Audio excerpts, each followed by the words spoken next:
last man. Why didn't the coach go out there at three-quarter time and just challenge his team with that and just say to them, listen, you know, you're going to let this guy down. He's given his heart and soul to this club for so long. Give me a last quarter that's going to get us over the line here. Why wouldn't he do that? It seems as though he doesn't coach in that fashion, Charlie. He's more, I think, when the chips are down, when the going's really tough, he's an angry coach. And that's what then comes out, rather than, as you say, putting it in the positive to challenge, to really, hey, you know, I want your best, and this is how, and this is why. It seems to be, unfortunately, more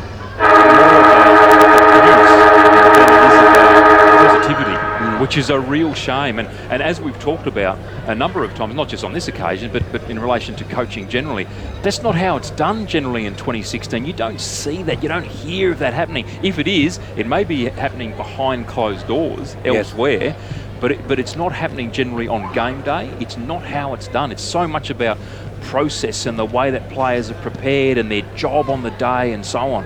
It doesn't happen by way of abuse anymore. It's a bit of the old style coaching, like right down in front of us now. Yeah, that's what I was just watching Tash, here. Yeah, tell us. Yeah, Michael McLean's got his players in there, and he's just calmly pointing to a few spots on the ground, obviously, where they turned over the ball, because they were in front at three-quarter time.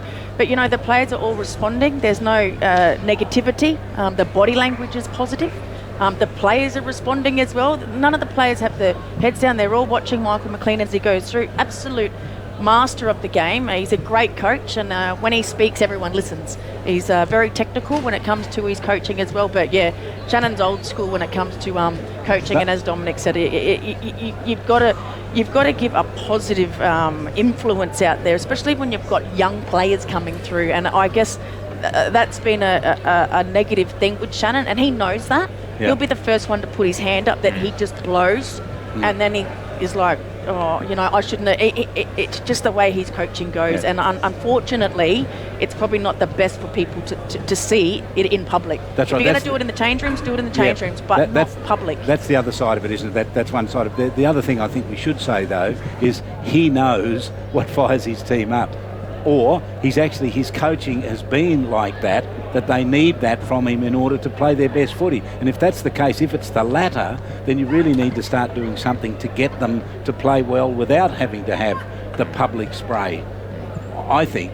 But anyway, it worked for them because they came from 19 points down to record a 9-point win here. They got the chocolates in the end. Let's turn our minds to this game that as Waratah leave the ground following their coach off the ground, they've been beaten here today by Southern Districts. And the Tigers, the unbeaten Tigers, run out onto TIO Stadium here in Darwin for this big match. It's the game that Tash Medbury has said is going to be a preview of the grand final. Maybe that's a little premature, we don't know, but certainly these two teams, Nightcliff and St Mary's, look to be, without any shadow of a doubt, the two best teams in the competition by some distance.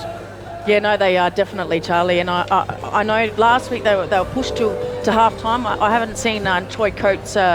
He sort of went off a little bit at the umpires, showed a bit of negativity on the field, and I haven't seen that from him yet, and he was getting tagged. So I think they might have, if he gets tagged this week, I want to see how he goes, because I don't think he's used to that player wearing him like a glove. Here comes the Saints. Peter McFarlane leads them out onto the ground, and when we're thinking about Matt Cannard bringing an end to his career because of an injury, Peter McFarlane's probably in the same age era, I would reckon, but certainly doesn't have the injury and probably could play on a lot longer because he's a key forward. He stands there and takes marks and kicks goals. That's his job, and he does it well. Oh, doesn't he do it well? And he has really been in good form of late, playing some very good football. The match that we saw against Wanderers 2 weeks ago, I've really seen him mark the ball better, and I think we saw him not paid, and I called it at the time. He didn't get paid a particular mark. He wasn't very happy, turned to the umpires and let them know, and then after that he attacked the ball angrily and grabbed the ball, and my goodness, his one grab marking for the rest of that night was just terrific.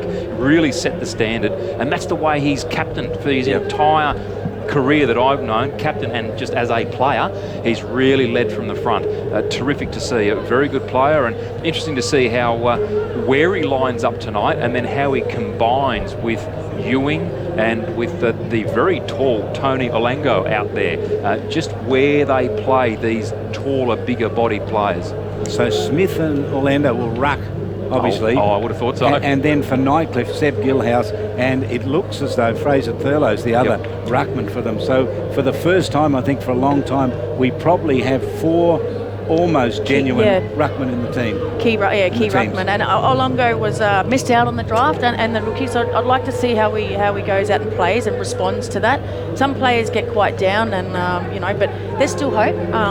And he's a great player as well. He's very tall. Looking forward to see how he responds to not getting picked up in the draft. Good crowd on hand here today for this match. I was up in the Cantillas restaurant area a little earlier on. It's packed up there, absolutely packed. I don't know whether there's a special function on or not, but it was hard to get through to get my customary cup of tea just before the match.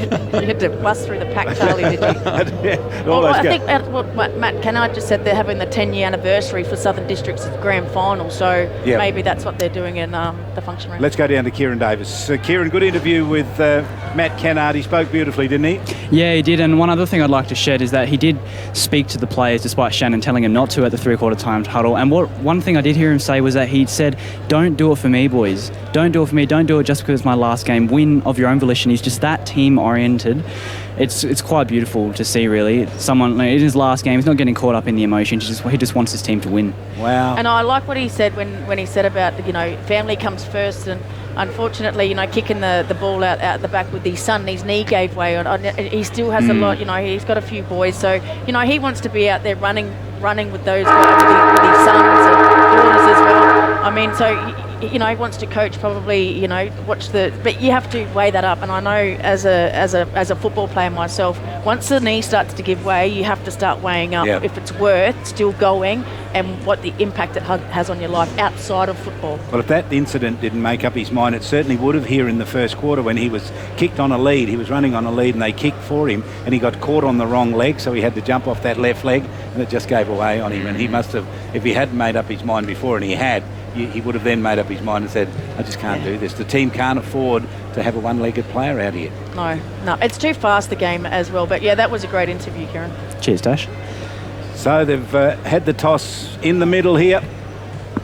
Welcome to the TIO Stadium for this all-important match. It's St Mary's up against the Tigers, and in commentary with me, Dominic McCormack. Dom, good to have you with us. It's going to be a great game in front of us. Thanks very much, Charlie. Great to be here. Should be a cracking game. Kieran Davis is on the boundary. Kieran, get more from you throughout the match. No worries, Charlie. Great to be here. And Tash Medbury, you've had a look at something that you can share with us. The changes for these two teams at the halfway mark of an 18-round season is just extraordinary. A number of changes for both teams. Yeah, St Mary's have got 8 changes and Nightcliff have 7, but there's big ins for St Mary's. You've got Ben Rioli, Cameron Eilert, Carlo, Shannon Rioli, Jackson Geary. So the two twins out there, Cameron Eilert and Jackson Geary, very hard players through the midfield. Only their mums can tell them apart.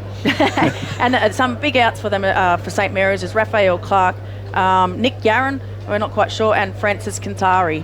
There's a bit of speed missing from St Mary's. And Kintari, let's just, Dom, you told us the story from last week. Look, I understand that he hurt his ankle pretty badly in the first quarter against the Tiwi Bombers. Played on one leg. Didn't kick any goals last week, but he's been extraordinary up to that. What about Tigers? Exciting. Nightcliff have 7 changes, so a big out for them is Jason Cole, absolute ball winner last week, and very impressed with him.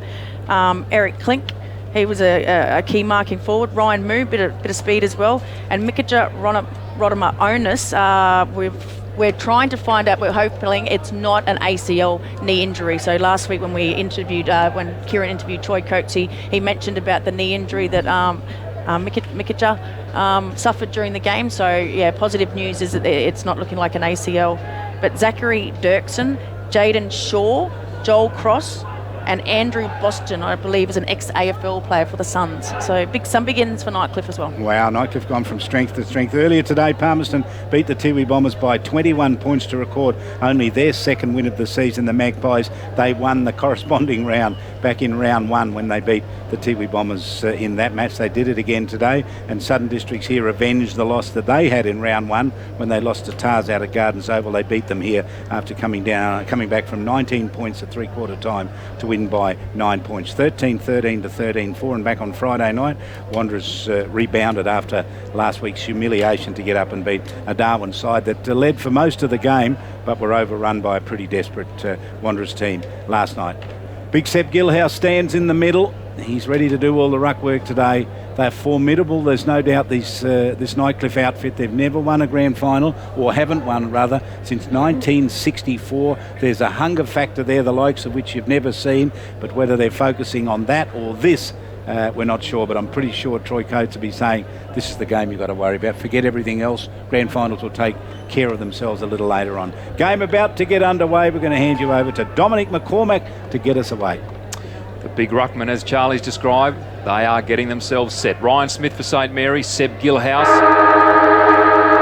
Ball held aloft by the central umpire. Players ready. Miles lining up against Paredes. Smith went early, beaten forward by Gilhouse. Beautiful tap down to Miles, who just swept through midfield and kicked the ball up into inside 50. Met strongly there by John Anstess for St Mary's. Little chip kick sideways goes to Carl Lode. He takes the mark. Dangerous kick from him towards Iggy Vallejo. Couldn't take the mark 30 from goal. Was knocked away from him by the Tigers forwards and deliberately pushed out of bounds is the call for St Mary's. The umpire having nothing of it.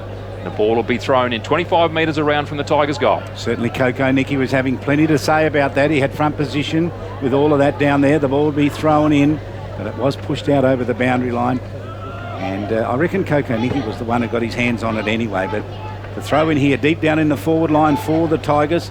They have front position down here. Ball knocked towards the boundary line. It stays in the field of play. They can win the first kick from a pack. Down towards the goal square. Parked underneath it. Not able to take the mark. Coco Nicky a chance to get it. But St Mary's on the clean-up. Win it across the full-back line. Kick it out wide towards the half-back line. Out there doing some hard work and not getting his hands on it with P.O. Port Jimmy. He gets in late now as the ball goes to ground there in the hands of Kyle Emery for the Tigers. And he was pushed over the boundary line. And there'll be a boundary line throw-in. Players setting themselves. Coombs running into position. Up high. Ball tapped to Paredes for St Mary's. His quick kick up into midfield. Mark taken there by Daniel Bowles. He moves it on well. Tigers looking good here. Ngalkin takes the mark at right half forward. Orange boots. Kicks deep into forward 50. Looking for the tall timber in Starcevic. Had hands to it. Couldn't take the mark. Here's flicked back to him. Has the kick on goal. And through for the first score of the match, one behind. So at the 2-minute mark of the first quarter, Nightcliff lead by that point. So Saints to bring it in. The kick is wide and deep, gets out towards the 50-metre line, stays in the field of play. Getting across there, McFarlane got the handball away, tried to get it to Load. The smothering effort from the Tigers' defence saw it, or the Tigers' defending players saw it over the boundary line. So a throw in outside defensive 50. First quarter, the Tigers are behind, early stages of the match.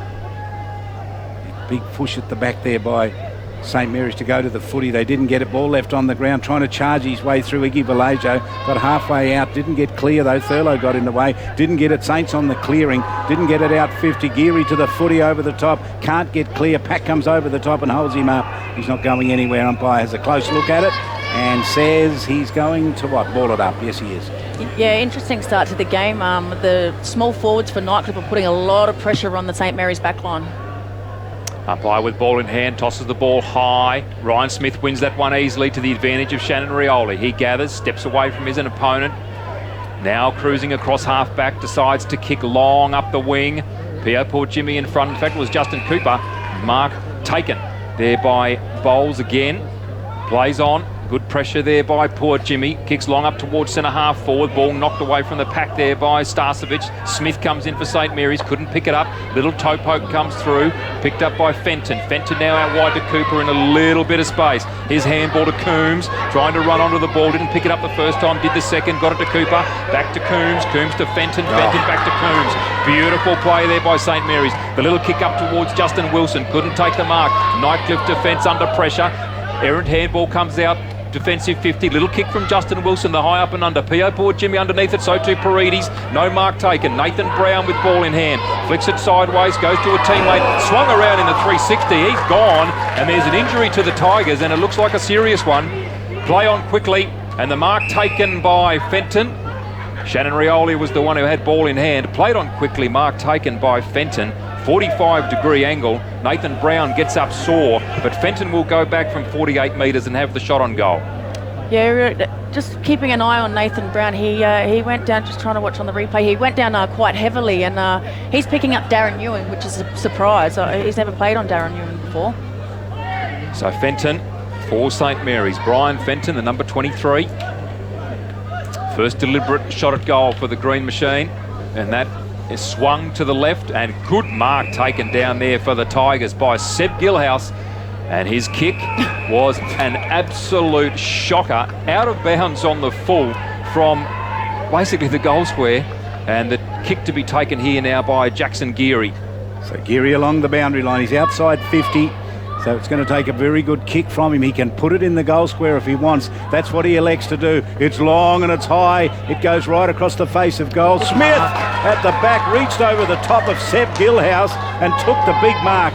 He's stuck in the pocket on the absolute impossible angle, and then he goes backwards with a little kick. His kick was as poor as Gillhouse's. Inside 50, ball towards the boundary line. Chance for Saints to pick it up. They couldn't. Pushed a little further and then over and out of play. Oh, they made a mess of it. Two big ruckmen back down there. Dominic McCormack shaking his head in disbelief. They're not noted kickers ruckman, but both have started off. Kieran? Boundary throw in there. Seb Gillhouse wins it down, but it's taken away by Justin Wilson. Soccer off the ground, well picked up by Labastida. Off to Paredes. He kicks it to a good spot, 25 out from goal. Mark dropped by Darren Ewing. Should have gobbled that, didn't do so. He's tackled and brought to ground, and there'll be a ball up 25 metres out directly in front of the St Mary's goal. Yeah, that was in the breadbasket, Darren Ewing. You don't see him drop many of those, Charlie. Saints have it exactly where they wanted. Orlando with the jump, and so too McFarlane. McFarlane got the best of it, tapped it down. Ferocious tackling put on there. Ben Rioli holds it up about 20 metres out. There was no way Nightcliff could get out of trouble. And going down with the ball underneath him was Boston. So the umpire to ball it up.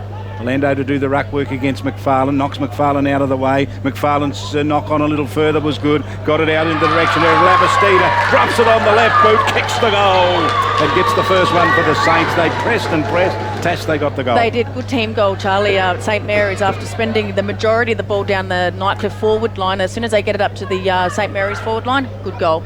Kieran.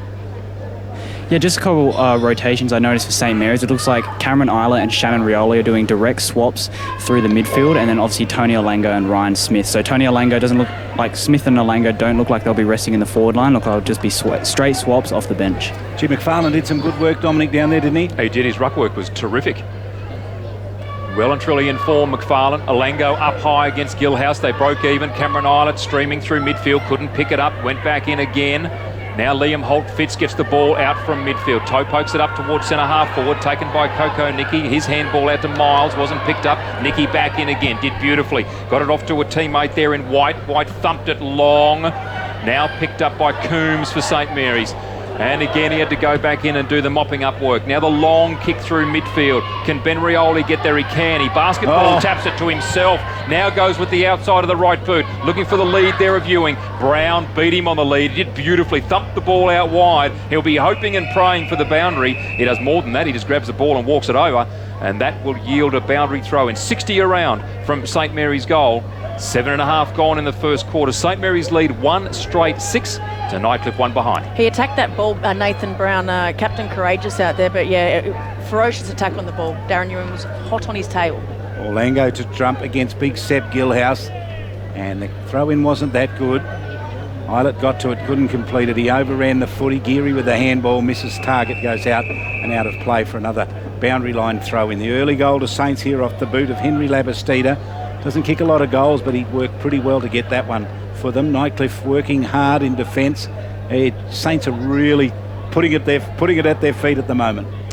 Olango again up against Gillhouse. Gillhouse wins that one down easily, just bats it towards the boundary. And again, there'll be another boundary throw in. They won about 5 metres on that occasion, the Tigers, and they'll do it all over again. Olango to go up against Gillhouse. Boundary umpire sets themselves. 8.5 gone here in the first quarter. The big men go for it again. A shallow throw in taken by Gillhouse out of the air, but stolen away here by St Mary's. Cameron Islet with the left foot kick up into midfield. Cooper streaming onto it with pace, then goes backwards with the handball to Paredes. He's caught, goes back by hand to Cooper, deep in the forward pocket. Beautiful little chip, goes to McFarlane. He plays on, snaps on goal. Oh, he said he's in good form. McFarlane kicks the goal. Great goal, St Mary's, the captain there, and he was free. How do you leave Peter McFarlane free? Patrick Taban's actually picking up Peter McFarlane in the back line. So if you've got the job on McFarlane, you've got to do the job on McFarlane. You've got to He's far stick too with him. dangerous, Yeah, isn't he? you've got to stick with him, and he just found too much space there inside 50. And we're just watching on the replay here. There was no one around him. Taban was the one who was actually trying to lay the tackle on Paredes further upfield, so poor communication by their defence, really. So Alango to do the ruck work. This might be Thurlow now that's going to jump against him. So we don't see it often, but they're changing so many ruckmen in the middle. It's a good sight to see in footy. The ball thrown aloft, and Thurlow got the tap down straight into the hands of Cameron Island. Merges with the footy, pumps it up the half forward. Cut off by the good defence back there by the Tigers. Good strong mark taken there by Cross, and he goes out on right angles. Deep across to the other side of the ground, links it up with Boston. Boston now spears it out towards the wing. Saints get in the way. Ben Rioli sent it to ground, didn't take the mark when he could have. Ball knocked towards the boundary line and will go over and out of play. So we've played 10 minutes. St Mary's have a couple of goals and Nightcliff 1 point. Yeah, good body work by Ben Rioli there. There's not much of him, but he used his backside there to get the player out the way. And we haven't called Troy Coates yet. Yeah, haven't seen him out there. He hasn't touched the ball. Interesting call. Boundary throw in now, just outside 50 for St Mary's, and again the ball tossed sideways. Alango up against Thurlow. Neither could win it down cleanly, but the Tigers will come away with it. Errant handball, Labastida will cut it off. His little handball flick went out towards Geary. He couldn't pick up. Fenton emerges from the pack. The high up and under nearly hit Ben Rioli in the back of the head. He wasn't watching. Justin Wilson looking to lay a tackle. The Nightcliff defence under pressure. Who's dived on it? Boston's in there. And the umpire says, I will have it. And again, the pressure mounting here against the Tigers. McFarlane hands the ball back to the umpire. It looks like he will go up in ruck, and that he does. Bats it down. The Tiger defence working hard. Handball coming out here to Holt Fitz. Lovely little left foot kick to Patrick White, who dropped it. Now he's under pressure. Manages to get the handball away to Boston. Tigers try to steady here through defence. Lovely left foot kick comes out wide.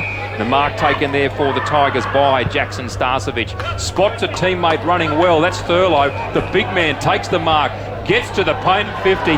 Thumps on goal. That is a beauty by the Tigers. Ruckman's goal, that was an absolute ripper of a goal, and he knew that he could kick it at the distance. We don't see the ruckman kick too many goals, and he just launched it from 50. And Ben Emmett for St Mary's is picking up Troy Coates and is wearing him like a glove. So it looks like he has the role getting tagged this week again. So Troy apologies Coates to those on the stream, but we're seeing the replay of Starcevic now with that kick, bringing it across to the centre and finding Thurlow on the run through, and the big man strode down to 50 and just banged a super goal. Coast to coast from the Tigers, they looked the goods. Ball back in the centre, Smith to do the ruck work against Thurlow.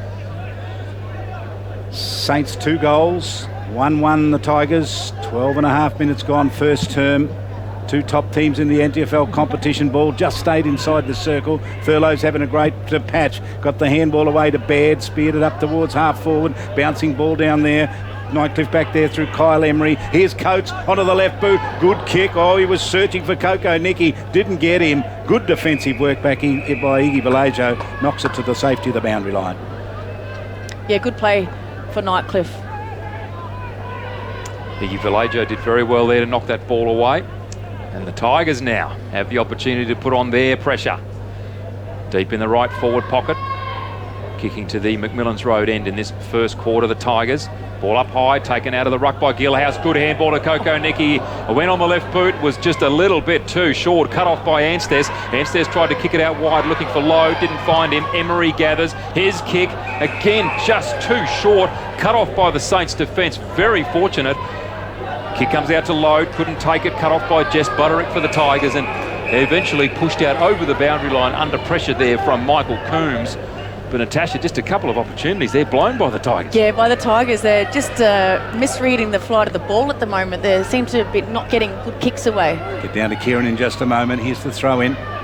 The 50-metre line. Nightcliff pressing. Saints challenging. Smith got the tap down. Tigers tried to get the clearing kick, didn't get it. Shannon Rioli emerges with the footy. He's going to have to turn it over. That's he a gives good the free handball straight out here to Miles. Miles outside 50, loads up, kicks to the top of the goal square. Good kick, rolls in the goal square and rolls away through a minor score. Starcevic closing on it, couldn't get to it. And Anstess off with a quick kick out to the far side of the ground. Mark taken out there. Kieran and then to Dom. Yeah, just in terms of the conditions, the football gods are being very impartial. Not much wind, and any is going across the ground towards the scoreboard. Ball now at centre wing. St Mary's have it through Cameron Islet. Sweeping handball was spot on. Found Shannon Rioli, and a wonderful left foot kick, if you don't mind, from Rioli. Goes to Labastida. Goes back now to the run of Shannon Rioli. Crosses the paint of 50. Bangs away on goal and just fades to the right. He kicks it behind. Terrific play though, both sides doing the end to end, and Tasha very well. He's looking dangerous, Shannon Rioli, when he gets his hands on the ball, Dominic. Tigers going to go short. They kick to themselves. They're going to clear this outside 50. No one within 20 metres of the runner. Goes with the left boot. Kick along the boundary line was pretty good. Got it to Baird. Adam Baird takes the mark there in front of Fenton, and then goes back down the half-forward line. Smothering effort there on Dirksen. Didn't get the kick away. Too many St Mary's players. They bring it out wide to Carlo. Snapped at it and dropped it. Got there and picked it up. Had to use the handball. Did it pretty well. Worked it with his teammate Monaghan. Got around onto his left boot. Got it into the middle of the ground to Labastida. Chips to centre half forward. And big Ryan Smith takes the mark. He wants 50 for it. I don't think he's going to get it. No, he's not. He's got the mark at 50. He can set this up. He goes short, drops it in short, and only just got there. Did it go the distance? Wow. You'd be lucky, Darren Ewing, to get a mark out of that. Nathan Brown can't believe it. He was not expecting that, Darren Ewing. He went to actually lead back towards the square, Charlie, and the ball's flopped in front of him, and he's managed to turn and get his big body under the ball and take the mark. Ryan Smith is kicking, is efficiency's not right up there at the moment. He's going at about 10%. This super boot, he's kicked 1,000 goals in his life. He's directly out in front, Darren Ewing. He's a lefty. He drops it on the left boot. He caresses for goal and misses it out to the left. Comes up with a minor score. So a bit of an anti-climax for Darren Ewing. Tigers to bring it back in. They do that. Lovely kick to Liam Holt-Fitz with Ewing shaving the post, I think there, Charlie, about a third of the way up. So Liam Holt-Fitz now going to the hard-working Coco Nicky. Down now inside defensive 50. Takes the mark in front of Justin Wilson. Now onto the right boot. Shocking kick. Hits the chest of Ryan Smith. Keeps running. Has the long shot on goal, Ryan Smith. Thurlow, if you can do it, so can I. Great goal by Ryan Smith. So that's another ruckman that's kicked a goal, Charlie, and his efficiency just gone up to 50% after that kick. He's launched it from 50 as well. So, yeah, Thurlow, I can match you as well. This might be a shootout between the ruckman, Charlie. Well, we'll see it. We're watching it here on the replay. Here's Coco Nicky. He goes across field with it, but the kick was poor. It went in the hands of Ryan Smith. He got his balance, and there's the 50-metre line. He launches a big kick. Look at him. He loves it. It's a goal. He can't believe it. He's thrilled. He was willing it through, and yeah, he's happy with that goal. He probably hasn't kicked a goal for a while. Well, he tried to do the team thing and give it to Ewing, but he said not this time. He's in the ruck work. He gets up high and he got the tap down to boot. Good work too. Little kick out of off the ground. Luke Bath on the charge here. Gets there with the handball. Smothering effort. Shannon Rioli caught in a high tackle. Goes to ground by Paris. Couldn't get clear. Ball lands on the ground. Bath again. Got there up and under. Coates underneath the footy. Knocked out of the pack into the centre of the ground.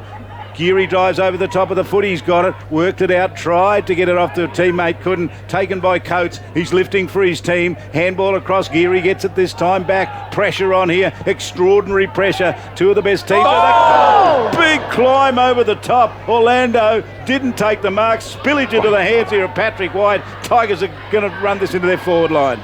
Tigers are working hard here. Troy Coates now on the right boot, looking for the big target up forward. Now the handball coming out to White. White under pressure, shrugs a tackle, runs to 40 out, has the shot on goal, hits the post a third of the way up. He's exchanged one with Darren Ewing there. Tigers, good play. They were under pressure all the way. They've hit the scoreboard. 139, trailing St Mary's 3-2-20. So they'll bring it back in here. Saints is John Anstess. Long kick. He always gets 55 to 60 metres. Knocked it out towards the boundary line. Nightcliff with the ball can bring it inside 50. Loose players down there. No, it was Starcevic with it now, but it was Gillhouse underneath it. Working backwards, Patrick White gave the handball off to Coco Nicky. Snap shot right down towards the goal line, off hands through for a minor score. He probably should have given off the hand past Coco Nicky then, Charlie. He had teammates around him. Just going back to see this absolute, nearly a screamer. Olango. Oh. Jackson Geary bringing the ball back into play now, finds Anstess. Anstess swinging the ball out wide, finding Emmett. Emmett will go to the lead of McFarlane, meets him on the first bounce, just taps it on to the run of Coombs. He taps it to himself. Will it work? Can it work? It does. Gathers, kicks long, goes to the back. Ewing in perfect position, takes the mark. Oh, what play. Terrific play by McFarlane. Terrific play by Coombs. Ewing, dead in front, will line up for his second. That was a great pass. Michael Coombs in awe of just his ability then to just run the ball along the sideline, keep it in front of him. Bit of soccer skills there, kicking the ball up to himself, but great pass. Darren Ewing, he will kick from 35 metres out, dead in front. It is a horror off the side of the left boot, and he has kicked a behind. St Mary's 3-3-21, Nightcliff 1-4-10. Poor result after Champagne build-up. They're going to have to bring it back and kick it in again. I'm not sure what happened there. Umpire may have said he wasn't ready. But you can go when you like, can't you? Yeah, you can. Bring the ball in. I don't know. Something How can they go too early these days? No, now he's got the extra ball. He's saying that he used the wrong ball. Oh, there were two balls on the ground. Right. So Baden Nalkin will bring it in. He'll do what he just done a moment ago and kick it out to that far side of the ground where a pack forms. Gillhouse underneath it, went over the top. Paredes gets to it, tries to get clear, caught in a tackle. Handball was pretty good out wide.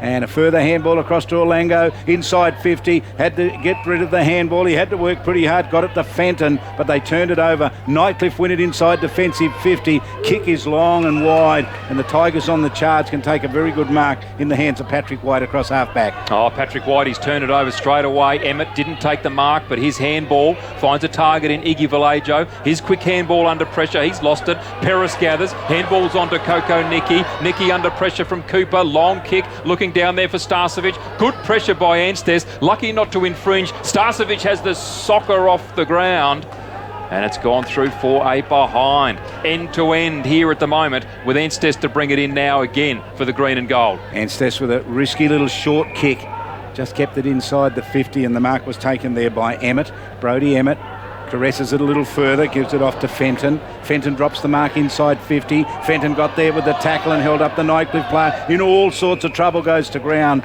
Umpire says it was held in and will ball it up inside 50. Probably lucky to get away with that one. He dragged the ball back in, St Mary's player Fenton. Good tackling going on here. Good game of footy. Hope you're enjoying it wherever you're seeing it or listening to it. Handball comes out towards St Mary's. Bath gets it on the left boot, kicks it to a vacant centre square, bounces in there. Just one St Mary's player in there. Too many Tigers in there. They should work this clear. Here's Bowles. He's caught in the tackle by Labastida. Gave it off to a teammate in the middle. They couldn't get clear. Lands on the ground. St Mary's a chance now. Handball towards Labastida. Didn't get to it. Dirksen got in the way. Stolen by Ben Rioli inside 50. Goes for goal and kicks it.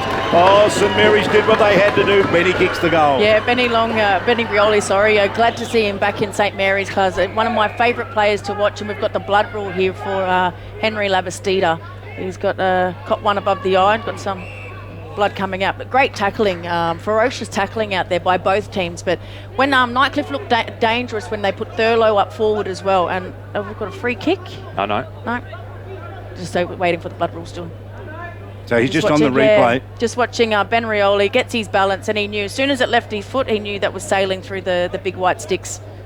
Good goal to St Mary's. Ben Rioli, great play. And I tell you what, if you're ever looking for an after-dinner speaker, ring Ben Rioli and ask him. He's an absolute beauty. He tells some great stories. He's such a character, but he kicked a great goal there. Score check here. There is confusion here. The players do not know what is going on here. There is a free kick in midfield, Natasha. Yeah, You're absolutely right. Saints have got it. That score check, 4-3. Saints, Nightcliff 1-5. And Ryan Smith now, the big ruckman off the right boot, looking out wide for Jackson Geary. Outbodied his opponent, Peris, beautifully takes the mark.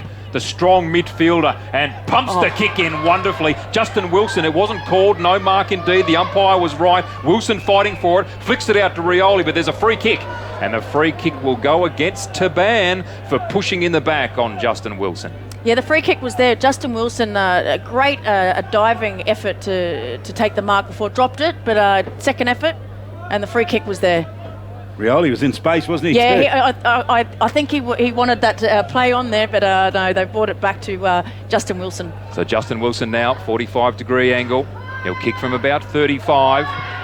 Not a noted goal kicker, and that one veers off to the right. He'd be disappointed with that. He kicked a fair few goals last season, Justin Wilson. Be disappointed with that effort. St Mary's 4-4-28, Nightcliff 1-5-11. Tigers go almost directly down the middle of the ground. In fact, just a little bit wider out there, searching for Gilhouse. White gets it with a handball. Clever gave it off to his teammate, who sent the kick up towards the wing. Bouncing ball. Coombs got across to it. Anstess gets there. Smothering effort on him was pretty good. Came from Baird.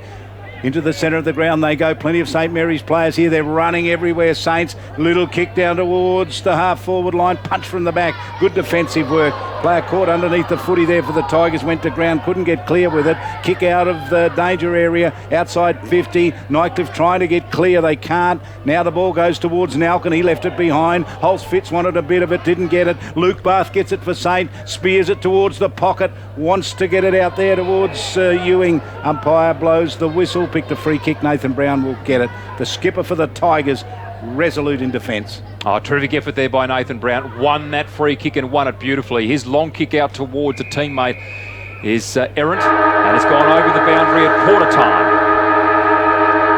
So as the quarter time siren sounds, St Mary's leading 4-4-28. Nightcliff 1-5-11, a 17-point lead at that quarter time break. Let's get some comments from Natasha Medbury. Yeah, St Mary's started the game really well. Visit Sky City Darwin for your chance to play Festive 50. Be playing a gaming machine at draw time for your chance to spin the jackpot cash wheel. $50,000 cash could be won. Draws start from 7 p.m. every Friday and Saturday and from 2 p.m. on Sundays, and continue until a cash jackpot has been won. Join us at Sky City Darwin for your chance to win a Festive 50.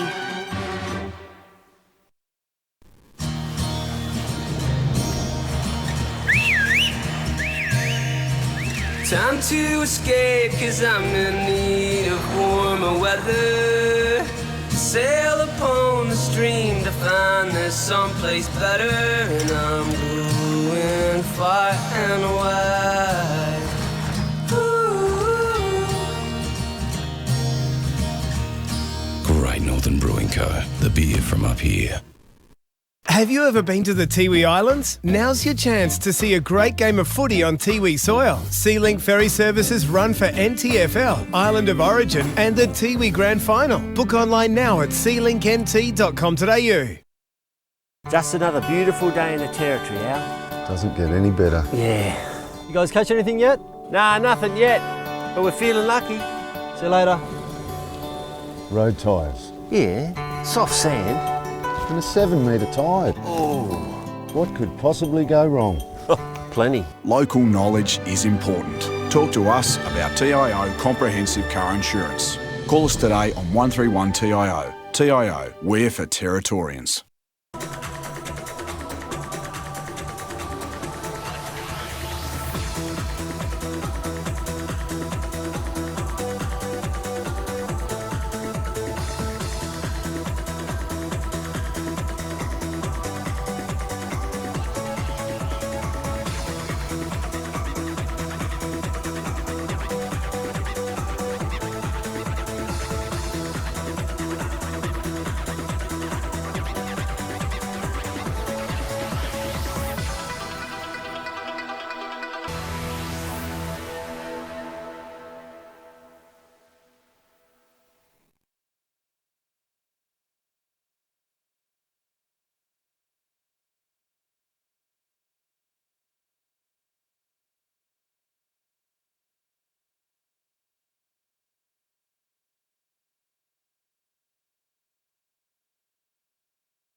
terrific down in the back line.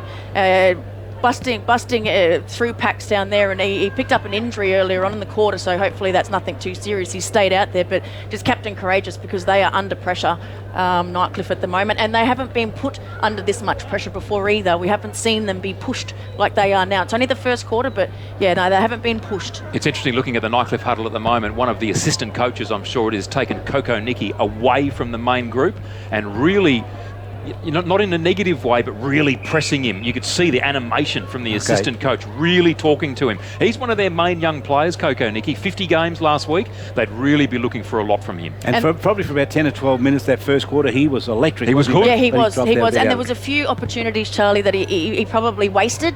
There was a shot on goal that he probably could have handed off to his teammates. But yeah, it just so much pressure. But the skill level is great as well. It's good to see a game of footy like this, Charlie. Well, the scene in front of us here, these two teams in huddles, they have their supporters around them, limited supporters, some get in close, others stand back just a little bit as the coaches talk to them. They're holding up the big whiteboards and the two coaches are talking to their team. And to see the supporters out there, we haven't seen that many people. It's packed here today. Everyone's looking forward to this game. They marked it on the calendar, and it's just good to see that the supporters have got down as well, and they're not just sitting in the grandstand, they're getting down and listening and getting right up close to their players and feeling it. So yeah, it's exciting. It's a good game of footy. It really is. You just can't help but get caught up in it. Hope you're enjoying it wherever you're picking us up from. They've broken now the huddle, the Tigers, and they start to head back out into their position. Saints still in there with Rick Nolan talking to them. You can see him there. The camera's on him. He's just asking his players for a big effort, and then he leaves them to have a word or two to themselves for their captain, Peter McFarland, when they break. I've just seen someone in the background as well. An interesting onlooker was Julian Lockwood, who for Nightcliff has been out injured, I believe, last year in the grand final. Let's go quickly to Kieran. I think he's got Saints coach with him. Yeah, I got Rick Nolan with me. Rick, just quickly, what are your thoughts on that first quarter? Fairly good. I just reckon we could have kicked one or two more, just a bit more. At times, we just had a touch more pressure as they were trying to bring the ball out, mainly from our midfielders. I reckon we could have turned one or two more goals there. Right, cheers, Rick. Rick Nolan just measured, isn't he? But you can pick up in his voice there, he's feeling the moment, isn't he? Yeah, look, he certainly is. And what I love about that too, he demands a high standard. They've played a pretty good quarter, as we've just talked about. They've kicked 4 goals to 1. He's not happy. He's saying that should have been 6 to 1. Yeah. You know, take your opportunities. Fantastic.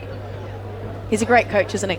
He is. Well, they've plucked him out of their playing group, which is absolutely. I mean, he's a premiership player. Yeah. Yeah, terrific stuff. Second quarter about to get underway here. Umpire holds it aloft. Saints out 4-4 to 1-5. Gilhouse to do the ruck work against big Ryan Smith. He sends it aloft. Gilhouse got the left-hand tap. Went looking for it. Couldn't get it. Knocked the ball to ground. Coombs goes looking for it. It's Cooper, rather. Gets to it. It wasn't Cooper in the end. It was P.O. Port Jimmy. Got it out here towards Miles. Miles got the ball across to big Gilhouse. Wins it, Gilhouse. Gives a sloppy old handball out wide, back to Miles, left it behind. Labastida goes to ground, was hit a little high. Coates on the left boot, sends it up the half forward for Nightcliff. Punch at the back, knocks the ball to ground by Iggy Vallejo. They chase it there, Carl Load. First effort good, second effort good, ridden into the ground. And he's going to pick up a free kick. He's been a bit fumbly so far, Carl Load. Haven't seen him take clear possession.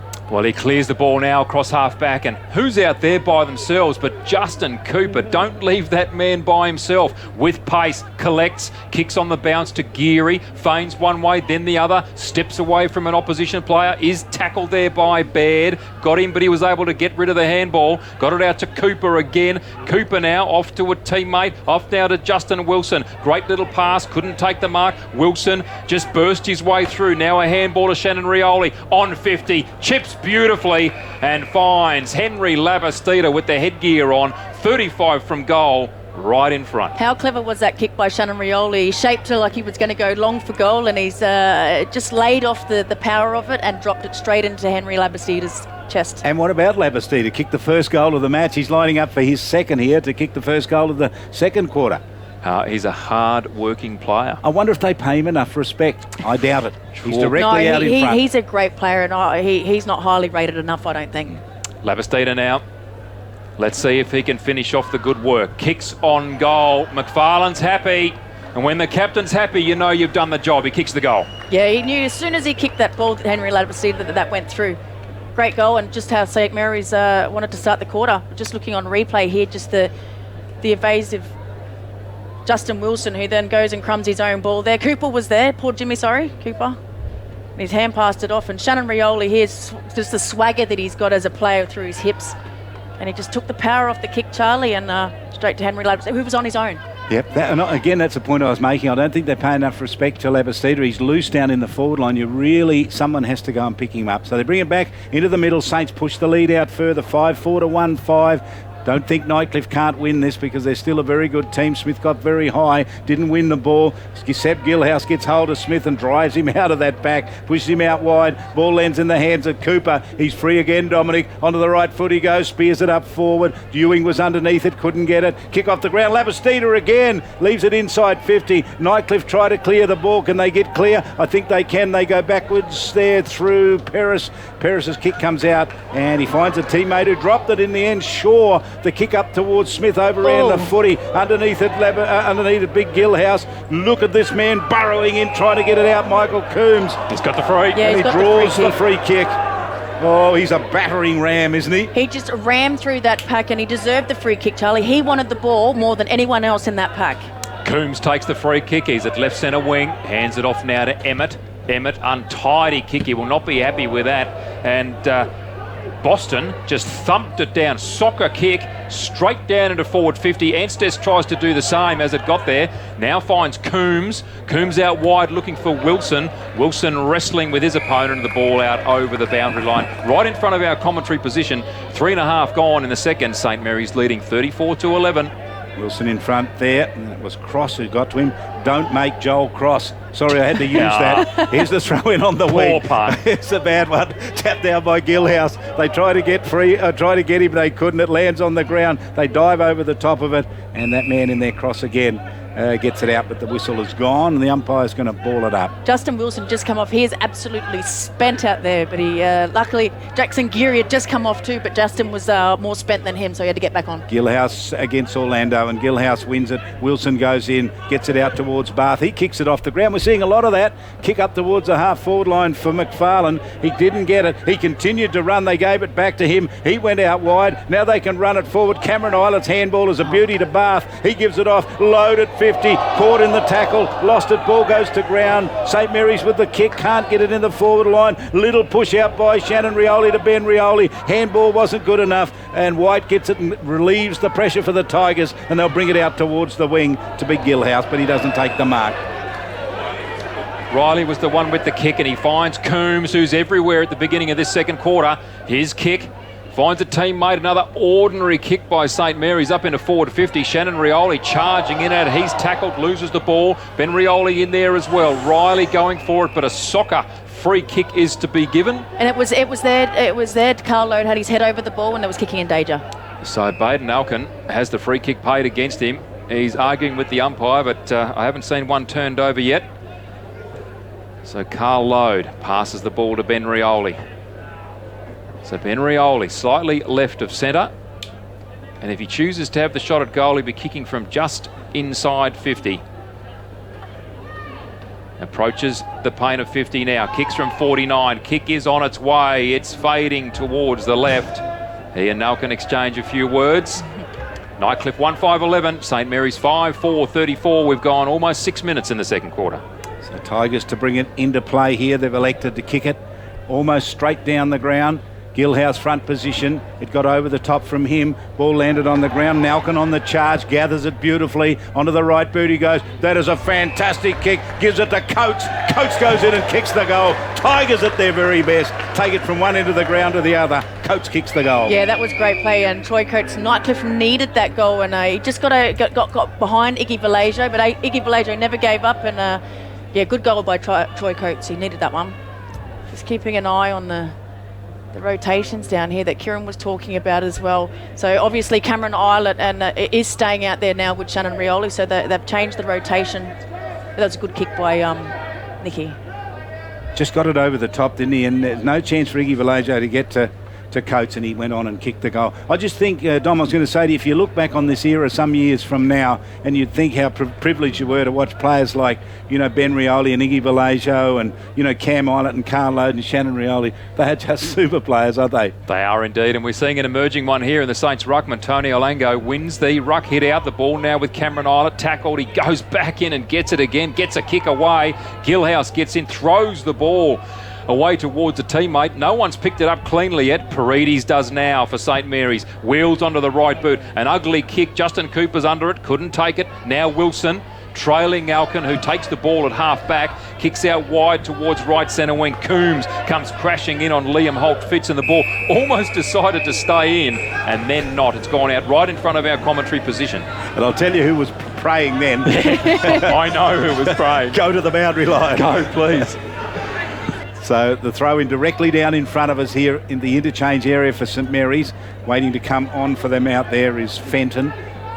But in goes Gilhouse, knocks it back towards the boundary line, and Cameron Eilert sees it safely over for another boundary line throw in. Kieran? Yeah, just earlier, Liam Holtfitz didn't even go for the mark. He pushed it straight towards the boundary. He's being absolutely subdued by Mikey Coombs, and I would be too. Coombs is having an absolute field day at the moment. That's when you wish you had another set of eyes in the back of your head when you're playing against Coombs. Dogs. You do indeed, or another 15 kilos. Ball not taken by either ruckman. Geary trying to crash his way through, clearly held onto there by Gilhouse. Ball comes out to Paredes, tries to palm off a player, does do so, wheels his way through the pack, gets the ball to Coombs. The underground kick hits Miles on the back of the heel, comes to a teammate now in Bowles. And again, Paredes takes the ball, and Taban just cannot control his tackling. Patrick Taban takes him clearly high, mouths off at the umpire and gives away 50. Natasha? And discipline, and unfortunately we see that too much with Patrick Taban, is his discipline. Does he not know the rules? I mean, he grabbed him around the neck. It was a free kick. The free kick was there. We're just Clear. watching it on replay here. He nearly took his head off. And the second and third effort as well. Paredes bombs now down towards the goal square. The Nightcliff defence flying high. Wilson for St Mary's dives at it and sees it out over the boundary line. Good play by him in the end, because they'll gain a boundary throw in from deep in that left forward pocket. So here it is thrown in, 5-5 to 2-5, 18 points the margin. St Mary's in front. Thurlow got the tap down. Taban got a little back kick, did pretty well. Nightcliff get out of trouble. Up towards the centre of the ground they go. Big climb at the back. Starcevic couldn't get his hands on the footy. Geary on the clean-up, gets on the right boot with the blue boots, chips it inside 50 and sees McFarlane on a lead and hits him on the chest. Too much space, Charlie. Again, Patrick Taban's player, and he just had way too much space. You can't give Peter McFarlane that much space. He'll take the mark and go back, and usually slots the goals. So his angle is, he's probably in about 8 metres from the boundary line. He's probably about 25 metres out. He's a very good converter, is Peter McFarlane. The champion gets it on the right boot, leans back, kicks it goal, misses to the near side. So Saints a little bit errant at the moment. 5-6 now to Nightcliff 2-5. And Nightcliff bring the ball back in quickly. Ngalkin takes the mark, brings it out to centre wing. Found the big ruckman there in Thurlow, who promptly dropped it. His handball goes backwards to Taban, didn't handle it cleanly. Saints now on the clean-up. Rioli off to Geary. Geary tackled, dropped the ball, no call. Gets the handball off to McFarlane. Play on advantages now. The call. The players have got no idea what's going on. McFarlane just kicks and hopes towards the goal square. Wilson underneath it, poleaxed in the goal square, and the ball goes through for a minor score. Took some courage there, Tash. Yeah, they did, but the players stopped. Peter McFarlane actually didn't want to play on, and he put the ball and said, no, go back for the free kick, but the umpire kept willing him on to play on, so players were a little bit confused there. Confused they were. So Tigers to bring it in. They do trail 5-7 to 2-5. We've ticked past 10 minutes, second term. Round 9, the halfway mark of the NTFL season here at the TIO Stadium in Darwin. Tigers with a searching kick out wide, and underneath it Thurlow takes a big strong mark for the Tigers. Gets on the right boot. Kick was a good one. Set it up to the running player out on the edge of the square. This is Miles. Gets onto the right boot. Goes long. Goes very long to the goal square. Touched. Right on the line. Dropping back there. Clever work was Reichelt. Got his hands on that and turned a certain goal into a minor score. Iggy Vallejo brings the ball back into play. Straight up the corridor. Mark dropped there for St Mary's. And it was a poor effort there by Monaghan. Cleaning up work by Jackson Geary, gets a handball out to Labastida, not far enough. Troy Coates gets it, handball onto Miles. Miles, what can he do with it? He's got players in the clear. His kick was smothered. Good pressure now being applied by Bath on Emery. Bath did beautifully, worried him out of it, worked the ball towards the boundary. Emery's got it, they're tackling him. Now they're coming through Reichelt. Reichelt gets a handball away to Carl Lode. Lode now off to Reichelt again. Good run by the green and gold. And a wonderful mark taken by McFarlane. The one grab on right centre wing. Did beautifully. Now having a good look. What options has he got? Called to play on. Goes with the high kick and finds Monaghan at centre wing. Monaghan's short kick brings it back into the middle, gives it to Coombs. Michael Coombs dead in the centre of the ground. Takes him on in the middle, one way and then the other. They were able to force him into the handball. He gets that handball back to him in the centre circle, knocks it out a little wide to Anstess, who's come up from the back line, tried to give it to Coombs. They didn't work it very well. They win it though through Geary in the centre circle, pumps it inside 50, Pack flies, high fly back there for Nightcliff, came off hands, snapshot from the Pack, through for a goal for Saints. Was it Wilson? Yeah. It was. Justin Wilson kicks the goal. He loves to do it, Tash. Opportunist goal, great goal by Justin Wilson. He just read the flight of the ball, went over the Pack, and he got that one through the boot. Very quick on the boot as well, I must admit, for Justin Wilson, but that's his role and that's what he's playing up there as a small forward. And interesting, Charlie, to see Jackson Geary through the middle there. He said to Anstess and Coombs, stop mucking around with the ball in the middle here, kick it long to the goal square. Yeah. He just grabbed it and banged it long. I reckon Baden Nalkin, you could see just drop his head in disgust then, because Wilson is his man. He didn't like it. He just got caught with the flight of the ball, Charlie, went into the Pack, and Justin Wilson just stayed at the back, and yeah, good opportunist goal. 6-7 to 2-6 quickly, Kieran. No, we'll go Ball up in the middle, Ryan Smith belts it down beautifully there to Shannon Rioli, off to Paredes. Paredes got it to Fenton. Fenton dispossessed, well done there by the Tigers. Coates under immediate pressure, however. The Tigers bringing the ball through midfield. Baird, wonderful tap, finds Liam Holt-Fitz on the left boot, has the shot on goal. Beautiful play by the youngster, bangs it through. Yeah, great tap by Adam Baird that just tapped the ball forward, and Liam Holt-Fitz ran onto it, open goal, and he slotted that one through. Nightcliff needed that goal, third goal for Nightcliff. Kieran? Yeah, I'm pretty sure Liam Holt-Fitz is right-footed as well. So for a 16-year-old to do that, left-foot goal on the run is quite impressive, and Nightcliff will be looking forward to him playing for a few more years. Although with that kind of skill, we might be looking at AFL in the next few years as well. Yeah, draft prospect. And these days you need to be able to kick both feet. And we've seen Blake Miles turned over the ball. He had no left foot. So centre bounce again by the umpire. And Thurlow with the tap, got it away from Ryan Smith. Saints win it out of the middle though. Kick up towards half forward. Great mark taken down there by Ben Rioli. Goes forward with a great kick and finds McFarlane. Taban gave him too much space and latitude. He took a strong mark. He's just too clever, Peter McFarlane. Patrick Taban needs to change his game plan with Peter McFarlane and maybe start in front of him. You can't get caught behind, as we see Braden Nalkins come off with what looks like a dislocated finger. Yeah, getting that pop back in on the sideline, Charlie. So going back and we've got a 50-metre penalty, Charlie. No, Patrick Taban. Well, not Taban again, surely. Yep, it's just his body language and who the umpire's looking at.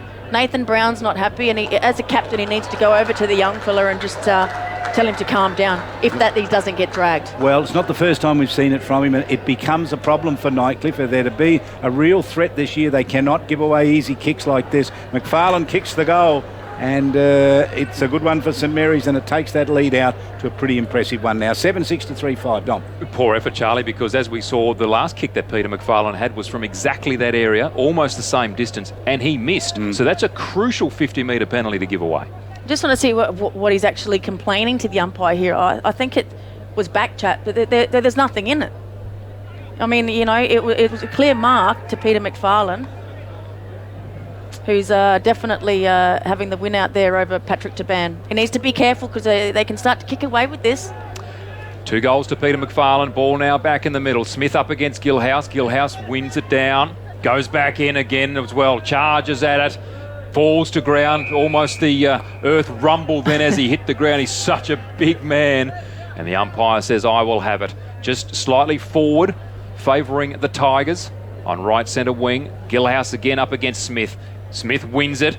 but the Tigers may come away with it here. Good kick out of the pack there from Boston up into forward 50. Starcevic tries to trap it in front of Anstess, couldn't do so. Ball flicked out towards Emmett. Got time, got a little bit of room. Pops it up to the advantage of Carl Load. Kick was great. Load, surprisingly, dropped it again, but good enough to recover. His kick out wide now, looking for Fenton. Cleared some space for Geary. Geary, he wasn't happy with himself. Handballed out wide looking for Cooper. Couldn't find him. Ball out of bounds. 16 and a half gone now in this second quarter. St Mary's 6-6-42, leading Nightcliff 3-5-23. And Cooper's just come off limping, so we'll keep an eye on it. Looks like a knee. He's pointing to the knee. Jonathan Perrison with the job on Geary. He's doing a pretty good job on it. Gilhouse underneath it, tapped it down. Got it to his coach there in Coates, went to Shannon Rioli. Handball comes to Geary now. It got clear. Goes through the middle. Handball was terrific. To Fenton out of the centre circle. Goes to goes to the half forward line. Gets it out in front of Ewing. Couldn't take the mark. Left it behind. Geary on the clean up. Put his handball out wide. Little kick's going to be for Ewing. Gets onto the left boot. Lines up. Pumps. It's not going to be a goal. Dropping back to Ban underneath the footy. He mucked it up. Smith got to it. Put the handball on the ground, and then to Ban done some desperate work down there on the ground, pushed it through for a minor score. I'm just shocked at what I just seen from Patrick Taban. Unless he was totally lost where he was, he didn't even go for the mark, and he tried to shovel it over the line. Jess Butterick now taking the mark for the Tigers, brings it out wide to Miles. He's at half back, hugs the boundary line. Emery running at it hard. In fact, it was Jackson Starcevic who takes a wonderful mark in front of Anstess. Too far out to score. He's on right centre wing, Jackson Starcevic. Will load up and go long down the corridor, looking down here for Thurlow. The big man flies. They belted away from him. Patrick White couldn't handle. Emery, ball ended up in his hands after Coombs charged through. Kick up towards the goal square, and the ball's hit the head there. Got to be a Nightcliff free kick, surely. Iggy Vallejo complaining. There was a wrestle on. I thought both players were wrestling, but the free kick has been paid, and it will go here to Bolton, who's been a pretty impressive player for the Tigers. Thrown away is the call by the umpire. The right call too. And Bolton to take the free kick right in front of goal. Should be a certain fourth goal here for the Tigers. Vallejo not happy, but the free kick, I dare say, was certainly there. Andrew Boston, I should say. And Andrew Boston, he kicks the goal. That's his first. Been an impressive player thus far, but he's got the goal on the board. The Tigers, they move on to 4-5-29, trailing St Mary's 6-6-42. Just looking on the replay, they were holding each other, but the free kick was there, I guess, because he threw Boston away. But he's very, very strong, Boston.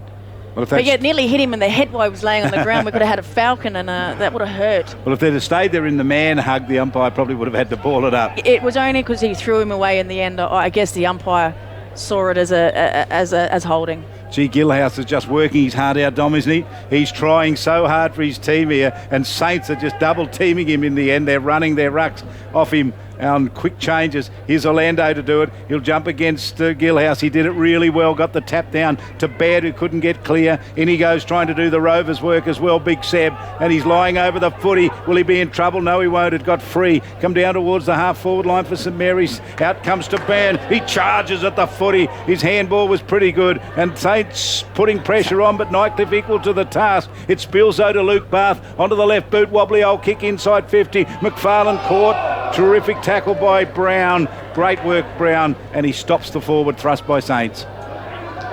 Brown relieves, does well, wheels the ball out wide, looking for Miles. Miles kick up towards Nicky, nudged under it by Emmett, and the ball will go out of bounds. And there's been a change. They've actually, Coco Nicky, Ben Emmett is now picking up Coco Nicky, so they're seeing the danger in Coco Nicky rather than Troy Coates. He's wearing Coco Nicky like a glove now, and he's getting a little bit frustrated. Boundary throw in. Gilhouse to go up against Alango. Gilhouse works his way in front beautifully. Not a definitive ruck tap out. Boston just hacks it out of the air. Emmett couldn't take the mark. Back in there again after Carl Load left it behind. Shannon Rioli gathers, handballs to Emmett. Just stands in the tackle. He's gone. Liam Holt Fitz has got him. Wonderful tackle by the young player, and he'll take the free kick at right centre wing. So Holtz Fitz directly down in front of us here as we tick past 21 minutes of this second term. Saints out in the big lead. 6-7 to 4-5. Down inside 50. Gets over the back. Cleaning up back there for Saints was Coombs. Gave the handball across to Iggy Vallejo. High and up and under kick. Will it stay in the field of play? Bounce right on the line. What's the call from the boundary umpire? Out of bounds on the full, Charlie. It is out of bounds on the full. So the Tigers to bring the ball back into play, and they're in a dangerous position right here. Yeah, they're looking dangerous. They need to keep Boston and Thurlow down in the forward line. Jackson Starcevic is a confidence player as well, so yeah, he needs to get his hands on the ball. They've kicked 3 goals to 2 in this quarter, the Tigers, so a bit of a resurgence from them. If he kicks this one, it's going to close this game right up. He's along the boundary line. He caresses it. He misses to the near side. Missed everything. And Charlie, kicked it out of bounds on the fall. That's a bad miss when you have a lot of key forwards and height down in that forward line. He should have given that ball off. Ball now in the right back pocket for St Mary's. Shannon Rioli with ball in hand. Just chips it to the chest of Anstis, who's asked to play on, who didn't go 15. Here's wonderful around the corner kick. Finds the chest of his brother-in-law in Iggy Vallejo. Goes long. Alango flies high.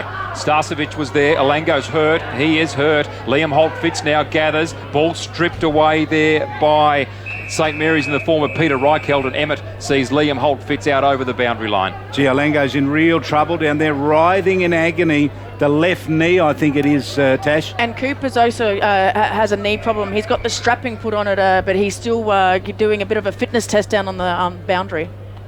So here's the throw in. It's right where, just across from where Alango lies on the ground. They've got people looking at him. Yeah, he knew straight away, Charlie, when he went down. He called for the trainers, and they've stopped play. But let's hope it's nothing serious, because last week we'd seen Rodimer Onus with a knee injury. It certainly didn't look good, Dom, did it?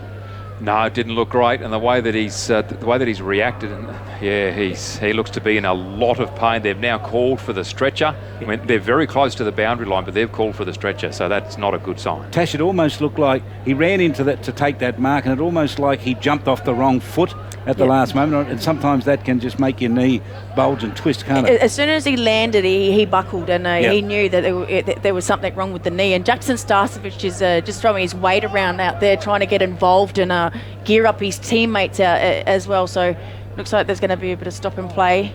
Now, the man with the stretcher was in no hurry at all. He wandered out there with it. He's arrived, and they're actually assembling it now. So it's one of those stretchers, as you can see, where they actually just almost pull it to bits and put it in on either side of the injured player.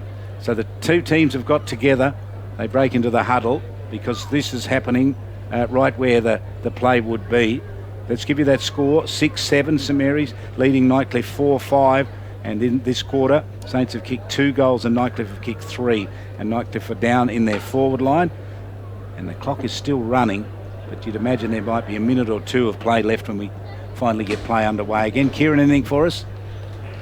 Yeah, nothing for you at the moment. Obviously, St Mary's will be ruining the fact that they've now lost 2 rotations, 1 for the entire game. I understand that once you get taken off the stretcher, you can't come back into the field of play. And with Cooper iffy with that knee, although he is testing it out, St Mary's will hope they don't lose 2 players for this game. Well, Tony Orlango straight down the race. He looks worried, Justin Cooper, as well, with this knee injury. As soon as it was another incident, he knew straight away, and his knee gave way a little bit. So yeah, he's been testing it out for a good 5-10 minutes now. I think he's sort of hoping that it will be good to go. He's not sitting in the change rooms waiting for it. He's trying to test it and make sure it's good to go. Big moment for the Tigers here. The throw in, and Seb Gilhouse got there and whacked it back over his shoulder. What's the umpire going to say? He's blowing the whistle. He's doing the boundary. This boundary umpire is having a bit of trouble getting deep throws in. Okay, he's going to do it again. So he's come in an extra couple of metres this time, which is pretty fair. He's only a slight young fellow. Here he is underneath it. And throws it and got it up pretty high. And at the back, Smith might have got the best of the tap. Coombs went looking for the foot. He couldn't get it. Pack gets in the middle of it. Back to Coombs again. Handball was pretty clever. Got it out to Reichelt. Spillage ball gave Nightcliff a bit of a chance. Gets to Cameron Island along the boundary line. Long handball sent it up towards Wilson. Trapped it. Couldn't get it. Pushed out by Baden. Nalkin towards the boundary line. Wilson got there to pick it up. Brought it back in. Fielded pretty well. Saints with control of the footy at the moment. Good work there by Paredes. Paredes kicked a half forward. Knocked it round there. Taban with the kick. Put it up back towards Smith and Big Seb Gilhouse, and the tackle sees the play come to a stop. So we've ticked past 26 minutes. Ignore that because the clock did stop. Dom. Ball up to take place here at centre wing. Grandstand side. Gillhouse up against Smith. Gillhouse trying to ruffle him up, push his way through Riley. The ball comes to him. He handballs onto Gillhouse in a rather unfetching manner. He gets the ball to ground and stolen away by Shannon Rioli. Kicks up the corridor. Ball will fall to Ben Rioli. Pio Jimmy in space, try to tap the ball to his advantage. Ben Rioli trying to run onto it again, just socket it forward. Pio Jimmy has an opportunity. Can he pick it up? He can't. He's under immense pressure. Labastida goes in, picks up with the one grab. Handballs onto Paredes. Paredes up into the goal square. Dangerous spot. McFarlane being worn like a glove by Taban. Wonderful tackle. 15 metres from goal. Ben Rioli just nailed the tackle. Now he's thrown out of a pack there by Taban. It's on here, Natasha. Yeah, it is. And Taban again, the discipline. And Blake Miles is right in there now as well for Nightcliff, and they just need to concentrate on football. We haven't seen Nightcliff under this much pressure, Charlie. Gee, I'll tell you what, I saw some fists being thrown in there. They'll take a close look at that. I'll tell you what, on the video replay for the tribunal people to have a look at. The match review panel will take a close look at that. Meanwhile, the ball goes firing up to the other end of the ground. Nightcliff have got it down towards their forward line. Wow, some spite to bring the game to an end at half-time. It ended ugly. But, gee, it's a tough game of footy, isn't it? Let's get some comments from Tash Medbridge. Yeah, and there must have been a turnover there because Ben Rioli had the free kick. We're just watching on replay here. Shannon Rioli's come in and remonstrated with Bowles, who probably made it look a little bit worse than what it was. And then Patrick Taban and Blake Miles, and it's still going on here, Charlie, so the teams need to be separated here. And Jackson Starcevich is still throwing his weight around down in the forward line as well. So it's getting a bit fiery here. Now let's see how Nightcliff can handle this pressure. Well, some pushing and shoving going on out there as they make their way off the ground. Some stern faces. So much to play for tonight, I can tell you that. The team makes their way off the ground. It's half-time here at the TIO Stadium in Darwin. Round 9 in the NTFL, the halfway mark of the season. Unbeaten Nightcliff trailing at half-time against St Mary's. Saints 6-7, Nightcliff 4-5. Tash. Yeah, Rick Nolan will not be happy. Just a score check, Charlie. Yeah, They've actually left a goal off for some time on the scoreboard. St Mary's are actually 7-8, 50, Nightcliff 4-6, 30. So St Mary's holding, in fact, a 20-point lead at half-time, having held a 17-point lead.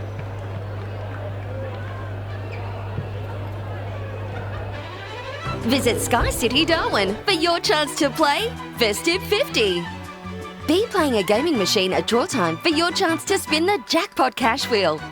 $50,000 cash could be won. Draws start from 7 p.m. every Friday and Saturday and from 2 p.m. on Sundays and continue until a cash jackpot has been won. Join us at Sky City Darwin for your chance to win a Festive 50.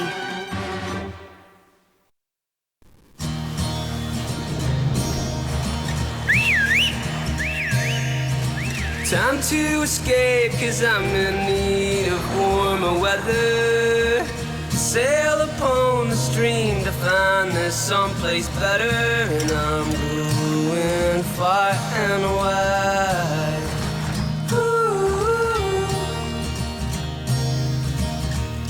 Great Northern Brewing Co. The beer from up here. Have you ever been to the Tiwi Islands? Now's your chance to see a great game of footy on Tiwi soil. Sea-Link ferry services run for NTFL, Island of Origin and the Tiwi Grand Final. Book online now at sealinknt.com.au. Just another beautiful day in the territory, Al. Doesn't get any better. Yeah. You guys catch anything yet? Nah, nothing yet. But we're feeling lucky. See you later. Road tyres Yeah, soft sand. and a 7-metre tide. Oh. What could possibly go wrong? Plenty. Local knowledge is important. Talk to us about TIO Comprehensive Car Insurance. Call us today on 131 TIO. TIO, we're for Territorians.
Flynn. You're listening to the stream from TIO Stadium in Darwin. It's half-time.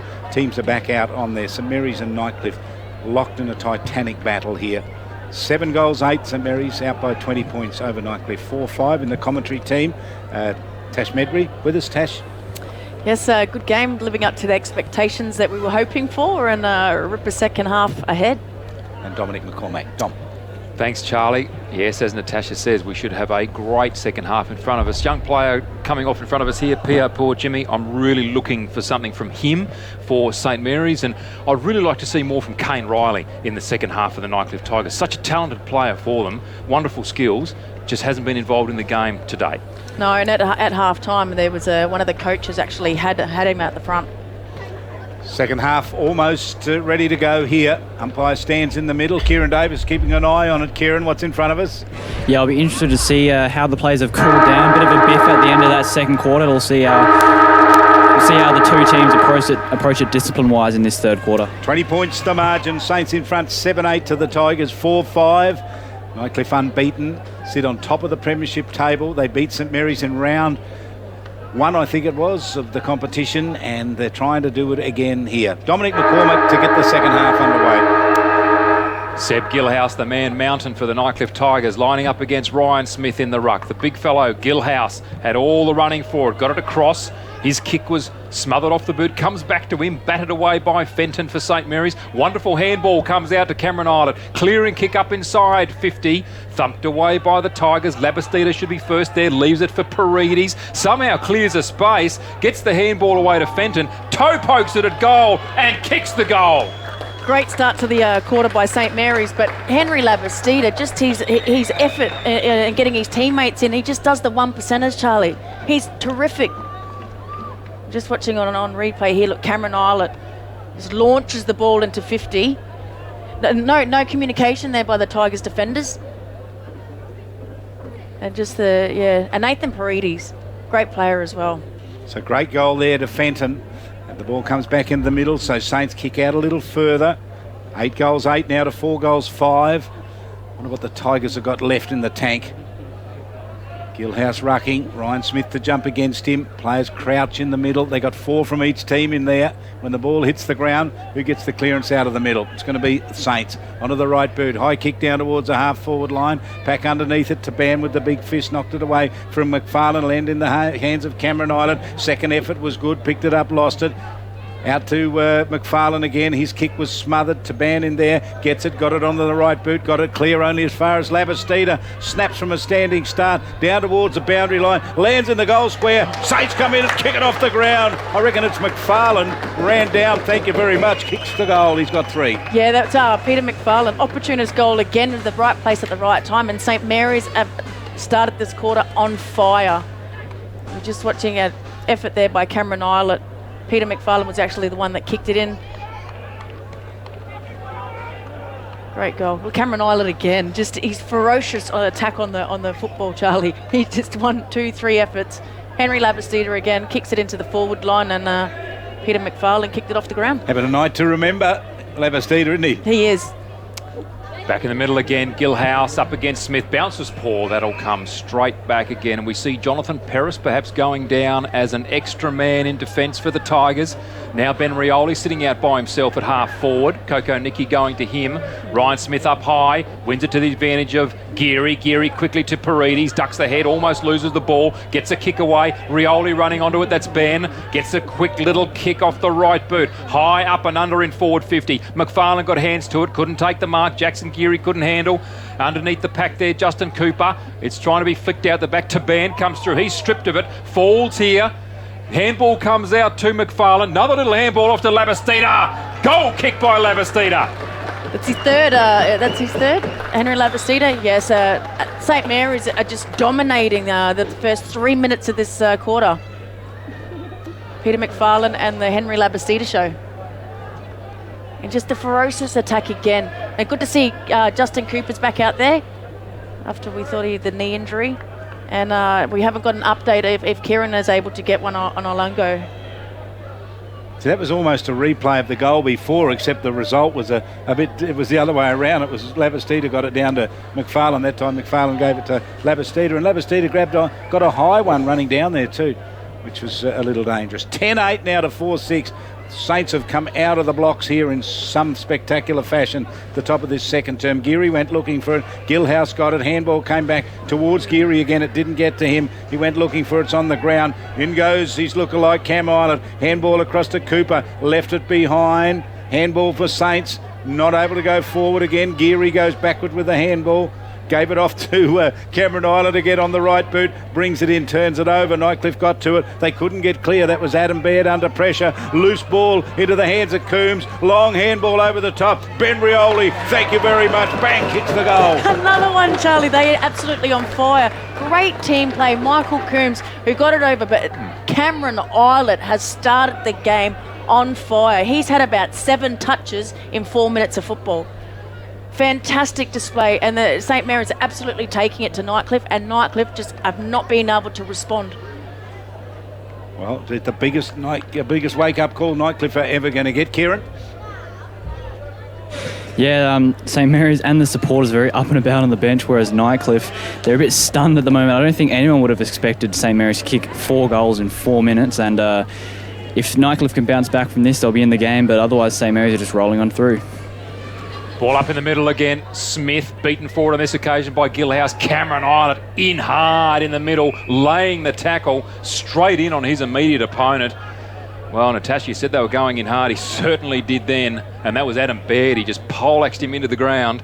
He's just getting warmed up, Cameron Island, I think. And Gilhouse being warned here to step away from Ryan Smith and give him some room. Smith wins that tap out, comes out to the wing. Holt Fitz had the ball, was tackled.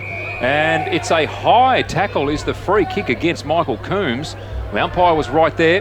He was very close to the action. 50-50. I would have thought so. And Blake Miles, just for Nightcliff, he needs to just focus on the football. He's letting his undisciplined acts creep through. Liam Holt's fit. Holt fits onto the right boot, brings it out wide, just about at right angles, gets it out to Coco Nicky. Tigers with it in their hand. Taban runs around the man on the mark. Coco Nicky's going to go much further downfield with a long kick. Ryan Smith got in the way, dropped it, loose ball, straight into the hands of Starcevic. Up the centre half forward with the kick. Courage and plenty of it. Cameron Islet running with the flight of the ball. Takes a super mark across half back. How good was that for a mark? He swings the ball now out to half back. Finds Justin Cooper. He wheels onto the left boot. Goes out wide to P.O. Port Jimmy. Takes his first mark for the match at centre wing. Now looks downfield, goes with the left boot target. McFarlane almost takes the mark, whips off a handball to Wilson. In fact, it was Luke Barth. Got it out to Carl Load to Labastida, leading out from forward 50 in front of Baden Alkin. Now Labastida out in front of Justin Wilson. Wilson's not that fast, Henry Labastida. Ball falls into the lap of Blake Miles. His high up and under is belted to the advantage of Cameron Island, initially there by Baden Alkin. Troy Coates kept his eye on the ball, took the tackle and was held on to. Will take the free kick at centre wing. Advantage is paid. Liam Holt fits with ball in hand. Cameron Island chasing him. Kicks long down towards the goal square. Poor kick, not to the advantage of his fellow forward, and it just bounces through for a minor score. Saints on the hurry, bring it straight back out in towards that back pocket. And it really was a chance there for Nightcliff to kick a goal, Tash, wasn't it? Yeah, they had Seb Gilhouse, the monster, down there, so you'd put it up to him any day of the week. So Saints now working it forward. They've just steadied the game down at the moment. They got it where they want it. Kick was measured to Paredes. Terrific game last week and pretty productive tonight. On the right boot, looks out wide, sees the big man there, and he'll go short with the kick. It was a pretty good one too by Ryan Smith. Dropped it in short and gave it off to Darren Ewing, who's had a bit of a horror start to the game, but let's see what he can do from just outside 50. Yeah, there's a bit of niggle going on in back play between poor Jimmy and Dirksen for Nightcliff. 11-8 to 4-7. 8 minutes gone, third term. 17 points Saints at quarter time, 20 at half, and they've pushed it out a long way now. Here's Ewing, got onto the left boot, kicked it beautifully. He was running, pumping the air straight after he kicked it. It was a super goal. Wow, great kick by Darren Ewing, and that's what we expect from Darren. He missed some easy shots in the first half of the game, and he's got that one back, but ripper effort by Darren Ewing. Charlie King, this lead has gone from 20 points to 49 in the blink of an eye. Unbelievable, isn't it? 8.5 minutes of football, just unbelievable play. And Cameron Islet is just explosive out there at the moment. And just that running and back play when he turned, he didn't know what was coming ahead. Seb Gilhouse, he went and took the mark running back with the flight of the ball. Yeah. No concern for anyone but that ball and his teammates. 5 terrible unanswered goals. Gave you a chance to restart and load up again, Dom. Did indeed. I think the umpire's tired from all the ball ups he's had to do. Ball tossed high in the air. Thurlow up against Smith. Ball falls to Smith. He handballs to the advantage of Paredes. Paredes quick kick. McFarlane will go for it. The ball over his head. Falling now towards Emery. The Tiger defender steadies, goes on the left boot. That's a lovely kick to Miles. He left it behind. Paredes over the ball, beaten forward on that occasion by Paris. Comes back to Paris. He pushes it through the pack. Now tries to soccer it away. Paredes in there. There's a push in the back to be paid. And the free kick will go to Blake Miles at left centre wing for the Tigers. So Blake Miles now, he's out on that Morris Rioli wing onto the right boot, kick into the middle, was pretty poor, landed on the ground. Good chance there for P.O. Port Jimmy to get it. Handball came out to Baird, onto the right boot he goes. It's working out okay for it, and he's found Starcevic. He's never played against St Mary's ever in his life, and he's going to have a shot from almost directly out in front. This is his first shot on goal tonight, Charlie, in the third quarter, 9 minutes into the third quarter. Lethal last week, wasn't he? Kicked 5 against Wanderers in a fantastic performance. Brilliant last week, and just his second and third efforts as well. He gets some confidence out of this one, walks in, gets close to the man on the mark, loads up and kicks it goal. Looks okay off the boot. He's got it. Starcevic kicks the goal. There was an understatement to say they needed that goal just to stop the flow of St Mary's. A good goal, Jackson Starcevic, and a confidence player as well. Kieran? Yeah, I went and had a chat with the St Mary's staff about Alango. They can't reveal any critical information at this stage, but they can confirm that there is a doctor from the AIS treating him at the moment. Oh, that's good news. So just watching that replay of that kick going into Starcevic off the boot of Adam Baird, and he's taken a good mark there, went back and kicked the goal. And they just caught the defenders off guard there, the St Mary's defenders, got caught up field. An umpire to ball it up here again. Smith to jump this time against Thurlow. He's done a fair bit of the rucking work tonight. Smith, he's like a big heavyweight boxer in there, jumping around, but Thurlow got the best of it, got the tap down. Good tackling at the back, holds it all up. Brian Fenton got in there and just held up the Nightcliff player, put him to ground, ball and all. Good safe tackle, good clean hands. Thurlow, look at him, he's a monster, isn't he? Stands there, beat Smith that time, tapped it down in the pathway. Coco Nicky tried to kick it off the ground, couldn't get it out. Tackle over the top, holds it up. Umpire will have to do it all again. Coates in there for Nightcliff. Saints with too many players in there. Paredes, one of them. Ball to be tossed up high. Smith wins it, only to the advantage of Nalkin. Quickly onto the right boot, kicks now through centre half forward. White pursues it quickly, load, taps it to his advantage, gets belted around the neck, and will take the free kick for St Mary's. 70 metres away from the Tiger goal that he is defending. Patrick White with a little apology there as well, Dom. Yeah, nice there was. Look, absolutely warranted too. Carl Lowe down the corridor, target Cameron Islet, has 2 bites at it, couldn't take the mark, back onto it. Handball, went to nobody in particular. Geary trying to come through, ball taken away by Coco Nicky. Now handballs off to the speedster in Paris. Paris has a bounce, went for the dinky little chip, didn't work. Now they've got the work to do. Coming through for St Mary's was Reichelt. They're trying to work it towards the boundary. Nightcliff pressure in the forward 50 was good. Handball now comes out from Lowe to Geary and brings it out to Fenton, just holds it up. Geary said, no, don't give it to me. Fenton now to hold things up. Now brings it laterally, finds Fenton. Fenton, Cooper leading for him. Geary already has worked his way back into midfield. Gee, he works hard. He's run off Coates easily there, has Geary. Now goes slightly forward and finds Ryan Smith. He just pops it up. That's not a good kick from the big man. It could work for them though. Dropped by Thurlow. Comes to Ben Rioli. Goes sideways looking for Port Jimmy. Steps around the big fellow. Goes with the outside of the left boot if you don't mind. The ball falls in the goal square. And Boston drops it. Panics, rushes it through and yields a behind for the green and gold. Yeah, he nearly buggered that one up. So Nightcliff to bring it out wide, and the long kick goes out there to Thurlow, takes the mark outside defensive 50. Standing on the mark down there is Fenton. for St Mary's. Here's Thurlow's kick up towards the wing on the far side. Pack underneath it. Fist from the back straight into the hands of Ben Rioli. Handball out towards Carl Load. Whistle goes. Ben Rioli might have drawn a free kick. It was a late tackle on him. He has it out on the wing. He can bring this in almost wherever he wants to. He's got a number of options. Goes short. And we're able to bring it forward here. So St Mary's have it out on the wing. It's all a little stagnant up in the forward line. Just the one lead. And that's been ignored. It's going to be a long kick instead and set it up for Ryan Smith. He's in good position there. Didn't get it though because Thurlow got in the way. Ball went to ground. Taban wants a bit of it. He can't get it out. Wilson dives in over the top. Whistle goes. Umpire said he will pay the free kick to Baden Nalkin. 12-8 to 5-7. St Mary's in front. Baden Nalkin kicking out wide. Going here to Kane Riley under the scoreboard. Lovely kick. Finds a teammate in Nicky. He's at right centre wing. Goes for the long lead down there of Starcevic. Ball belted away from him by Anstead. Starcevic stayed in the game beautifully there. Got a handball away to a teammate in the form of Baird. Baird worked hard, got it to Riley. Riley's just knocked off the ball. Beautiful play by St Mary's. Kick through defence now comes to Geary. Working hard. Feigns to go one way, then goes the other. That was undisciplined there by Geary. The kick was poor. Spilled by Thurlow. Cooper flicked it out to the advantage of Ewing. He gathers. Just fends off Nicky. Too high, the fend. And he said the fend was too high. I'd like to see that one again. And Nicky to take the free kick just back of centre. Yeah, I thought that was okay. We were just watching on the replay here. So Nicky's kick goes out very wide. And Nightcliff will work their way forward now. They've got not much up forward. They do have control of the footy on the wing though. The short kick. Good tackling. Geary is so busy, but he might have turned over another free kick here. He's just so switched on, isn't he? And he's out ready to grab anything. He's down there with his hands on his knees at the moment, but he's tackled himself almost to a standstill. Here's a kick forward. Big pack flies. Starcevic at the back went looking for it.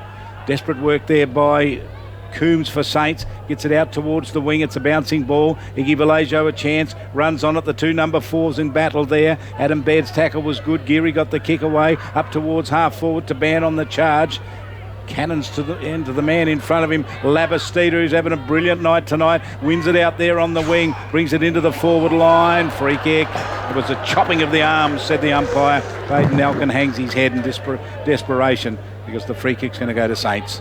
Yeah, Charlie, close call that one, but I probably would have called play on, so now So Justin Wilson goes back, chips at goal and pops it straight through the middle, and it's still raining goals for the Green, and Justin Wilson's got a couple. Yeah, he's done well down in the forward line with the Kintari out and Cooper being a little bit injured out there, probably not running at 100% with his knee injury, but he's done well. Justin Wilson down there, 2 goals, and that's what you expect from him, but yeah, he's probably in his last season, maybe, Justin Wilson. Labastida, I'm just wrapped in him tonight. I'm sorry to keep mentioning him, Tash, but I reckon he's having an outstanding game he tonight. has, Charlie, definitely, and deserves it, yeah, and Baden Nalkin, I probably had to side with him on that one. Ball back in the middle of the ground. Cameron Eilert going up in the ruck against Gilhouse, who just took it out of the ruck and will be penalised. Play on advantage is the call. Saints are all over it. Shannon Rioli from centre half forward kicks long into forward 50. Down to the goal square. Justin Wilson decided not to go for the mark, and it's bounced through for a behind. Wilson was hoping he'd get a little push in the back decision, then he didn't get it. Bowles with it now for Nightcliff. Comes out wide to Ban front position and in front of Geary, takes a strong mark across half-back. Between half-back and the wing. He's on the Morris Rioli's side of the ground here at the TIO Stadium in Darwin. Long kick forward. Load at the back, knocked it to ground. Spillage fell in the direction there of Stratton, who's had not much of it tonight. Kick down towards the forward line. Handball out wide here for St Mary's to work it through. Reichelt gave it out towards Ben Rioli. He's got an outrider and he's going to use him with the handball over the top. It is Reichelt who's run a long way. He's now kicking up towards the centre of the ground. It was a good kick. It lands on the ground here. Baden Nalkin got in the way, couldn't get it. Handball went over the top. Shannon Rioli in space, can run to 50 and kick. They got to him. He's got it over the top of the wall, but he misses out to the left. Comes up with a minor score. Good build-up, Saints. It's all electric at the moment. Yeah, probably sprayed that one at goal. He had Peter McFarlane on there, and he said sorry, Shannon Rioli. Tigers bring the ball back into play. Ball marked down there by Butterick for them. Plays on to teammate in Emery, kicks it out wide to Gilhouse, who was unbalanced, couldn't take the mark. Clean up is by Cooper. Gets it away by hand. Shannon Rioli again at centre half forward, takes possession. This time goes to McFarlane, couldn't take the mark, tries to slap it towards a teammate in Wilson, couldn't get it there. His turn to apologise on this occasion to Shannon Rioli. And he did. I think the lights actually got in his eyes, and he tried to shield the lights away, so he just grabbed at that ball. But usually very reliable once it gets into his mitts. Boundary throw-in to take place here. About 15 around from Saints' goal, right forward pocket. Ball tossed up high beautifully. Ryan Smith wins it down. Tiger defence through Boston. They charge at it. They hold him down and hold him in. Ball will be given back to the central umpire. Jackson Geary taking a bit of rest down here. So too Kane Riley on the boundary for the Tigers. Coombs lining up against Emery, waiting for the quick kick out perhaps. Gillhouse again warned to stay a little bit away there from Ryan Smith and give him room. Neither of them wanted cleanly. Wilson attacked the ball. They attacked his head. He's brought to ground and the umpire just says, no, pass it back to me. And Wilson, as he has done for the last decade, gets up last off the bottom of the pack. Oh, this battle between Seb Gillhouse and Ryan Smith is an absolute beauty. Bath jumped high, tapped it down for St Mary's. Wilson in there again, trying to break his way out of the pack, which gave a free kick. And Troy Coates, the coach of the Tigers, gets it. He'd be disappointed with what he's got tonight from his team. Kicked it out wide to Taban, took the mark out there, just backward of the wing. Out towards the wing he goes. Kick was measured out there to Patrick White, got it. They dispossessed him. Ben Rioli, the outrider, gets the handball, gets onto the right boot. Kick is going to come inside 50. Front position. McFarlane couldn't take the mark. Luke Bath on the clean-up. Handball out towards the wing. Justin Cooper along the boundary line. Curls it back around. Nightcliff were awake to it and they cut it off in defence. Well done, Nathan Brown. Takes the relieving mark. Haven't seen a lot of him, but he's been good in what he's had to do. He's going to be called to play on shortly. Now decides to come to the grandstand side. Pressure will be on here. Well, good play by Justin Wilson. Forced his opponent off the ball. Nightcliff in possession here through Jaden Shaw. And now the Tiger defence clears. Patrick White gathered it close to the boundary. Thought he'd be hoping for it to go over. Getting it there to Nicky. He keeps it in play and did well. Got it away from Emmett, but he just can't pick it up. Now he does. Emmett lays the tackle, and he laid the tackle high. Probably worked for Saints, actually, because the free kick will come back to right, in fact, left half forward, which is not where the ball was, Charlie. Almost a professional free kick, not suggesting it is. Short kick from Nicky over the top was good. And he puts it into the arms there of Kyle Emery. He's within kicking distance. He's at 50. He's having a think about it. He puts a mark in the ground. He goes back a long way, Kyle Emery. He has this incredible Dennis Lilly run-up. So he puts a mark halfway between him and the man on the mark, and that mark's probably 15 metres from the man on the mark. So if you do the sums, it's probably a 30-metre run in, maybe a slight exaggeration. Kyle Emery starts the journey. Now gets to 50, loads up and gives a good-looking kick to the top of the goal square. Big climb in the goal square, but Saints come away with it as usual. They've done terrifically well in defence today. Kick out wide there, bounced awkwardly for Paredes. Didn't give him a chance. Paredes' second effort was okay. Butterick gets it for Nightcliff. He turned it over to Carl Lode, and Carl Lode goes searching up the wing. And Paredes it is who takes the mark for St Mary's. Been a good player for them this evening. His kick there going to P.O. Port Jimmy. Doesn't find him. Well, now it does. Centre wing. He's the first man there. Takes the tackle. Gets the handball away. Saints moving it, progressing it down that wing. Labastida now close to the boundary. Can't take possession. And he's been given a free kick for a push in the back there against Baden Alkin. Well, he's having a horror here, Baden Alkin. And correspondingly, Henry Labastida is having an absolute beauty. That's the reason for his discomfort, I would suggest. Yeah. So it's now in the hands of Labastida, and he's going to kick from a long way out. He pops it up along almost to the top of the goal square. At the back, Ewing got his hands over. He normally takes those sorts of marks. He didn't. Goes in looking for it. Wilson over the top of the footy. They get to him. They drive him into the grass. He's been there many times, and he's going to climb up last again, as Dominic McCormack said. And Darren Ewing nearly stole that out of the pack from the fourth man back. Seb Gillhouse wins the tap out, taps towards the goal line, and they soccer it through for a behind. St Mary's 13-11-89, Nightcliff 5-7-37 as the Tigers do bring the ball out from defence. Nicky finds Peris at left half back. Coombs minding the mark. Peris goes a high up and under, looking for Coates. Coates did well to knock Carl Lode out of position. Went with their hands to Liam Holt-Fitz. Runs inside 50. Had to get himself around Iggy Vallejo. Now goes to Boston. Boston got the hands away to Emery. Emery with the quick shot on goal. Kicks the goal. Saints players are calling for it to be touched. Coombs not happy, but Emery kicks the goal. Yeah, they needed that one, and they need more from Emery. That might get his confidence levels up. He's had a quiet night for his standards, but good body use by Troy Coates with Carl Lowe. That's not an easy body to get out the way either. Carl Lowe is a very strong player, but Iggy Vallejo did really, really well to round up Liam Holtfield, who was running away into goal, and a good hand pass there by Boston, sorry.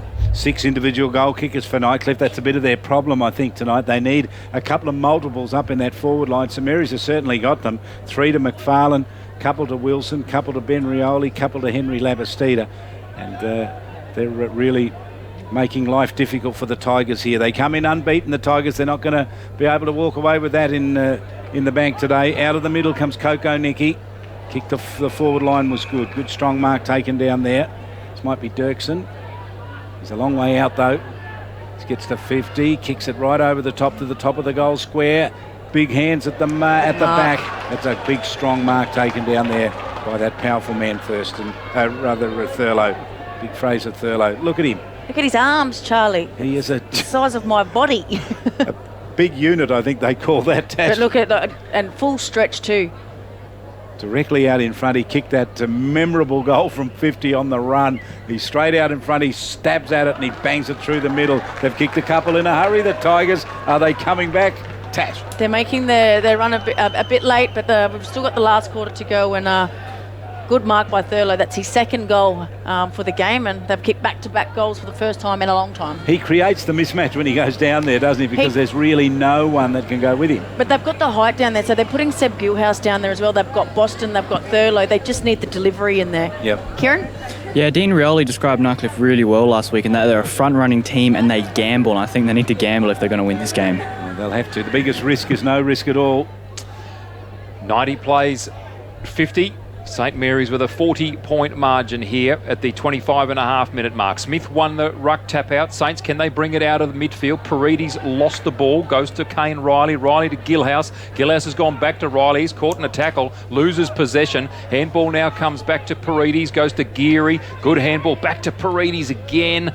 Up into forward 50. Ewing. They created the space beautifully from half forward, did Saints, and Ewing led into the gap at 35-metre mark beautifully. Takes the mark in the corridor and will go back to have a kick at his second. Yeah, he should go back and slot this one, but just terrific ball movement by St Mary's. But the delivery, you want to get it delivered like that every day as a forward. Darren Ewing, the left footer. Can he put this one through the middle? He can. Players are happy, the goal umpire's happy, that's all that counts. Ewing has his second. Another goal to St Mary's, and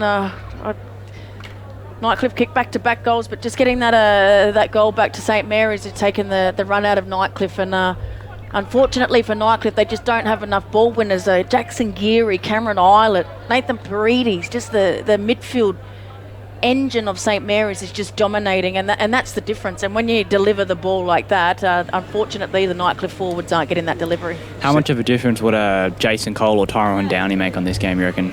Yeah, Jason Cole definitely. 7 goals to 3 in this term for St Mary's.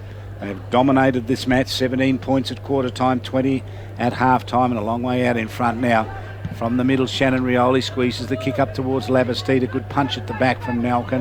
Handball comes out wide, tries to getting it to Geary. Geary onto the right boot from 50. Loads up, kicks a goal. Thank you very much, kicks the goal. If someone deserves a goal, Charlie, it's Jackson Geary. Absolutely marvellous play, and he's just a gun to watch, and he's built like a gun as well. He's great, but first goal to Jackson Geary. He's probably had about 30 touches already, and it's the third quarter.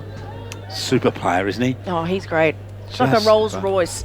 And just when Cameron Island drops away a little bit, Geary comes to the top, doesn't he? It's a wonderful rotation. There's Cameron Island resting down here on the bench. Jackson Geary just muscling his way through and kicking a goal. And as Kieran pointed out, Jason Cole and Tyrone Downey would have been big bodies as well in that midfield. They're just missing the big bodies that are crashing the packs and getting the ball out. 8 goals to 3 in this quarter for the Saints. Smith goes up against Gilhouse. Gilhouse wins it down. Boston getting his way through midfield, being a good player for the Tigers, continues to be so, has socketed the ball towards the boundary. Coombs worked his way in front. Gee, wanted front position there, Coombs. Got himself in front, tried to push the ball to his advantage. Unfortunately for him, went over the boundary line. So a boundary throw in right in front of Kieran Davis here, just to the left of our commentary position. 28 minutes gone in the third. 102 plays 49 in favour of St Mary's. Boundary throw in now, Ryan Smith up against Gillhouse. Smith won it down beautifully to Geary, straight off to Bath on the left foot, into a difficult position. McFarlane, he did juggle it, but he's taken the mark. Never took his eyes off the ball once, and took the mark, brought it into his chest, right on the three-quarter time siren.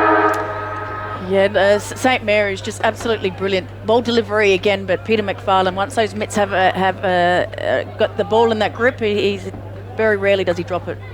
Peter McFarlane from dead in front. He'll kick from 40 metres out. He won't like the look of that, I don't think. It's fallen slightly short. No, it hasn't. I thought it was veering left. He loves it. It's a goal to Peter McFarlane, and he has kicked 4. He snuck that one in. There's absolutely no breeze out there. It was a mongrel kick, but it's gone through. I saw the shadow on the goalpost. It went that close to the left goalpost, but he's kicked it. He's kicked 4, and as he did 2 weeks ago in the very important game against Wanderers, he's led from the front again tonight up forward. He has. Terrific effort by Saints in this quarter. They've kicked 9 goals to 3. What an incredible quarter from them. They've just about virtually buried Nightcliff here as we go into the three-quarter time break. Three-quarter time, Saints 16-12. Lee. Visit Sky City Darwin for your chance to play Festive 50. Be playing a gaming machine at draw time for your chance to spin the jackpot cash wheel. $50,000 cash could be won. Draws start from 7 p.m. every Friday and Saturday, and from 2 p.m. on Sundays, and continue until a cash jackpot has been won. Join us at Sky City Darwin for your chance to win a Festive 50.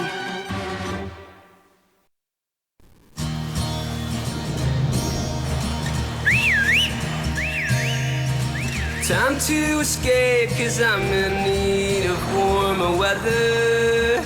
Sail upon the stream to find there's someplace better. And I'm going far and wide.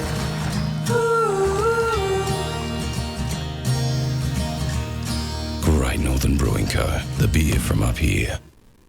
Have you ever been to the Tiwi Islands? Now's your chance to see a great game of footy on Tiwi soil. Sea-Link ferry services run for NTFL, Island of Origin, and the Tiwi Grand Final. Book online now at sealinknt.com.au. Just another beautiful day in the Territory, Al. Doesn't get any better. Yeah. You guys catch anything yet? Nah, nothing yet. But we're feeling lucky. See you later. Road tyres. Yeah, soft sand. And a 7-metre tide. Oh. What could possibly go wrong? Plenty. Local knowledge is important. Talk to us about TIO Comprehensive Car Insurance. Call us today on 131 TIO. TIO, we're for Territorians.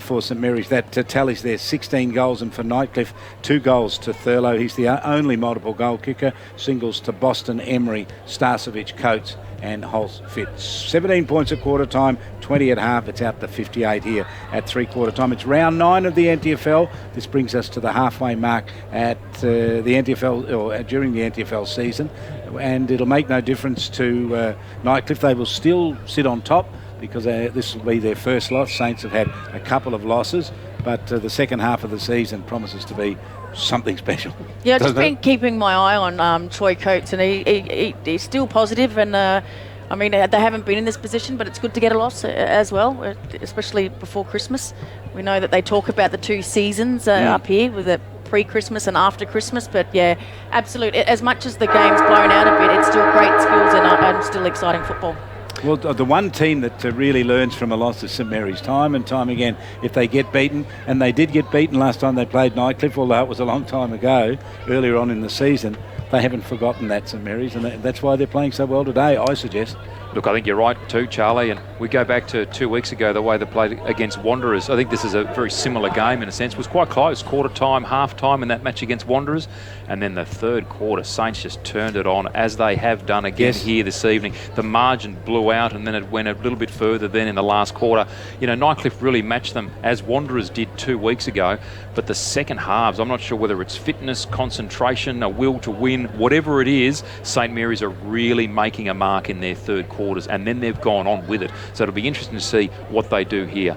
Also, just a score check. I know that the umpires have amended the score up on the scoreboard. They're at 7-7-49 to Saints 16-12-108. Wow. Kieran, did you pick up anything at 3/4 time? Yeah, I wasn't able to get an interview, but I did listen to Troy Coates. Basically, he's imploring his players not to let this game be a blowout. He's throwing bigger bodies into the middle. Obviously, that's where they're losing it at the moment, and he wants to just grind out the game, hopefully win this last quarter. That's the aim for Troy Coates at this stage. Let me just put this game in context for you. Nightcliff played the only other real rival to the Premiership this year, Wanderers, and they destroyed Wanderers by 10 goals. They kicked 19 goals, 12 to 9 goals, 5. And now they're up against the second team, and they're on the end of a real shellacking here. Yeah, they are. Exciting football, Charlie. Just love the way St Mary's go about it. Rick Nolan down there talking to P.O. Port Jimmy, really having a discussion with him, remonstrating with him, showing him exactly what he wants. I don't know what it was, but it looked a bit like a large koala bear climbing a big gum tree. I'm not sure what he was saying. I'm sure Justin Cooper understood it. Let's get the last quarter underway with Dominic McCormack. Thanks a lot, Charlie, to put me in that position. Ryan Smith up against Thurlow. Smith went high. Thurlow just came straight through, got it away to Boston. Boston kicked it forward on the left boot, get it up to Adam Baird. He couldn't handle cleanly. Kane Riley came through, but Saints are away with it. Iggy Vallejo with a handball to Jackson Geary. Geary off to a teammate in Fenton. Fenton up to McFarlane, couldn't take the mark. Ball spills to Cameron Island. Wrapped up in a good tackle, dropped the ball, not paid. Saints still with ball in hand, coming away with it there, Monaghan. Got it away to Smith. The up and under falls to McFarlane. Couldn't take the grab. At his feet, however, Henry Labastida wheels around onto the right boot. Wilson will have to fly. He does. Couldn't take the mark. Tigers defence, where are they? Blake Miles comes through. Caught with the ball there is Butterick, and dropping the ball is the call. The man laying the tackle was the man with the great second effort, Justin Wilson. Hasn't he been fantastic today? He's played his position with Kantari out, and the injury to Cooper, and poor Jimmy's had a quiet game as well. Justin Cooper stood up and he's going for his third goal. You know, Justin Wilson in his heyday, midfielder, great midfielder. Yep. He's just had to roam forward 50 tonight. Nothing more, nothing less. Kicks, and he kicks the goal, and he's kicked his third for the evening. Yeah, great goal by Justin Wilson, but great team effort. And again, it started in the midfield. Charlie, just Henry Labastida, good vision.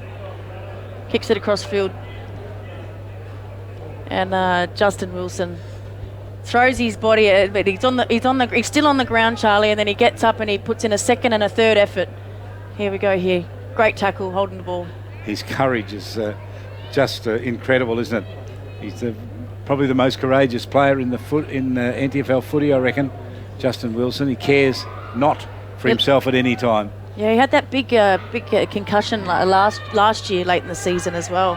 Thurlow to jump against Smith, and Thurlow wins it too. Good tap down, got it out wide. Too many St Mary's players there. Knocked into the path of Luke Barth. Goes with a handball over the top. Gets Geary on the charge. Has the audacity to get a couple of bounces in. Runs to 50. Caresses with the right boot. It's a magnificent kick. Oh, it's champagne footy. That's just brilliant, Charlie. So Peter McFarlane's going back to kick his 5th goal for the game. You've just got to sit here and shake your head, don't you? And sometimes, Charlie, you can kick 5 goals and you say, ho-hum, this is a great 5 goals. It is. Yeah. Bang, bang he goes, and he's kicked his 5th, McFarlane, on the end of some super play from a team that's rocketed into favouritism now, I can tell you that. And Jackson Geary could have gone back and had a shot at goal, but he does the team, and that's where St Mary's are just so dominant, is that they do the team thing, so that the 1%ers, and as we hear, Jackson Geary, noted goal kicker, but passes the ball, as you do to your captain. Look at that, he had players in the way there, Paris and Taban, and he threaded the needle, didn't he, to get it to McFarlane. Wonderful. It's just a super kick. So not only the toughness, but they got the skill, they've got the mix. We see the ball back in the middle, 120, plays 49. Smith against Thurlow. Smith sort of won it down. They tried to kick it out of the middle. Bath missed it, went back in and had a second crack at it, hacked it across field. Labastida in the race forward here against Baden Alkin. Baden Alkin, one would think, is too fast. He's been dispossessed by Labastida, takes a good possession, gets it up to Cooper, couldn't take the grab. McFarlane's in there, so too Cross. Cross got the ball away, well done, gets it to Taban, needs to get rid of it quickly. He does, got a handball away to Riley, tried to bounce his way past Smith. P.O. Port Jimmy falls over the ball. Coach won't be happy with that. Baird took possession. Up into forward 50. Coates pushed onto the ball by Carl Load. Spills out the side to Liam Holtfitz. Tries to step around Load. Couldn't do so. Wrapped him up and dropping the ball is the call. That was a great tackle by Carl Load. Right around the midriff. No chance of giving away a free kick. He's going to go at right angles. Sets it up the centre half back. Works it out through Reichelt. Now had an opportunity to give it out wide there to Iggy Vallejo. Didn't, went to the wing instead and tried to work it out there through P.O. Port Jimmy. His kick was good back in field, and good strong mark taken there by Geary.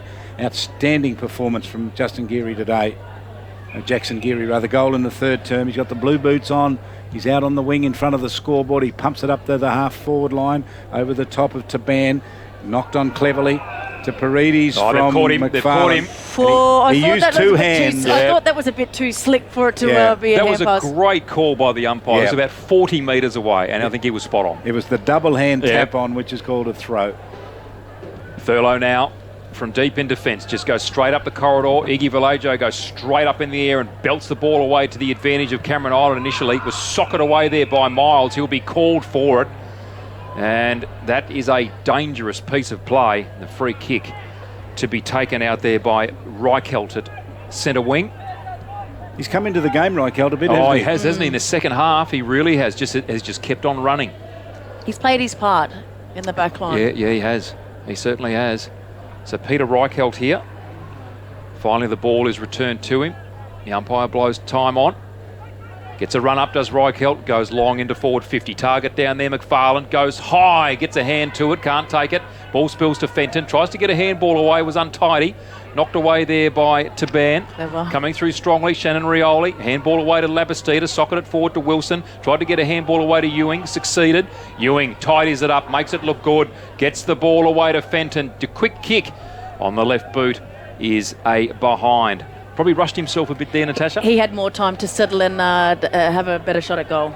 So Tigers to bring the ball back into play. They're coming out here to the Kieran Davis wing, and the mark's been dropped. Right underneath it there was Blake Miles for Nightcliff, and he lost it. But gathered in this time by Dirksen. Goes up towards White, and he's been dispossessed. Knocked out of his hand, Patrick White.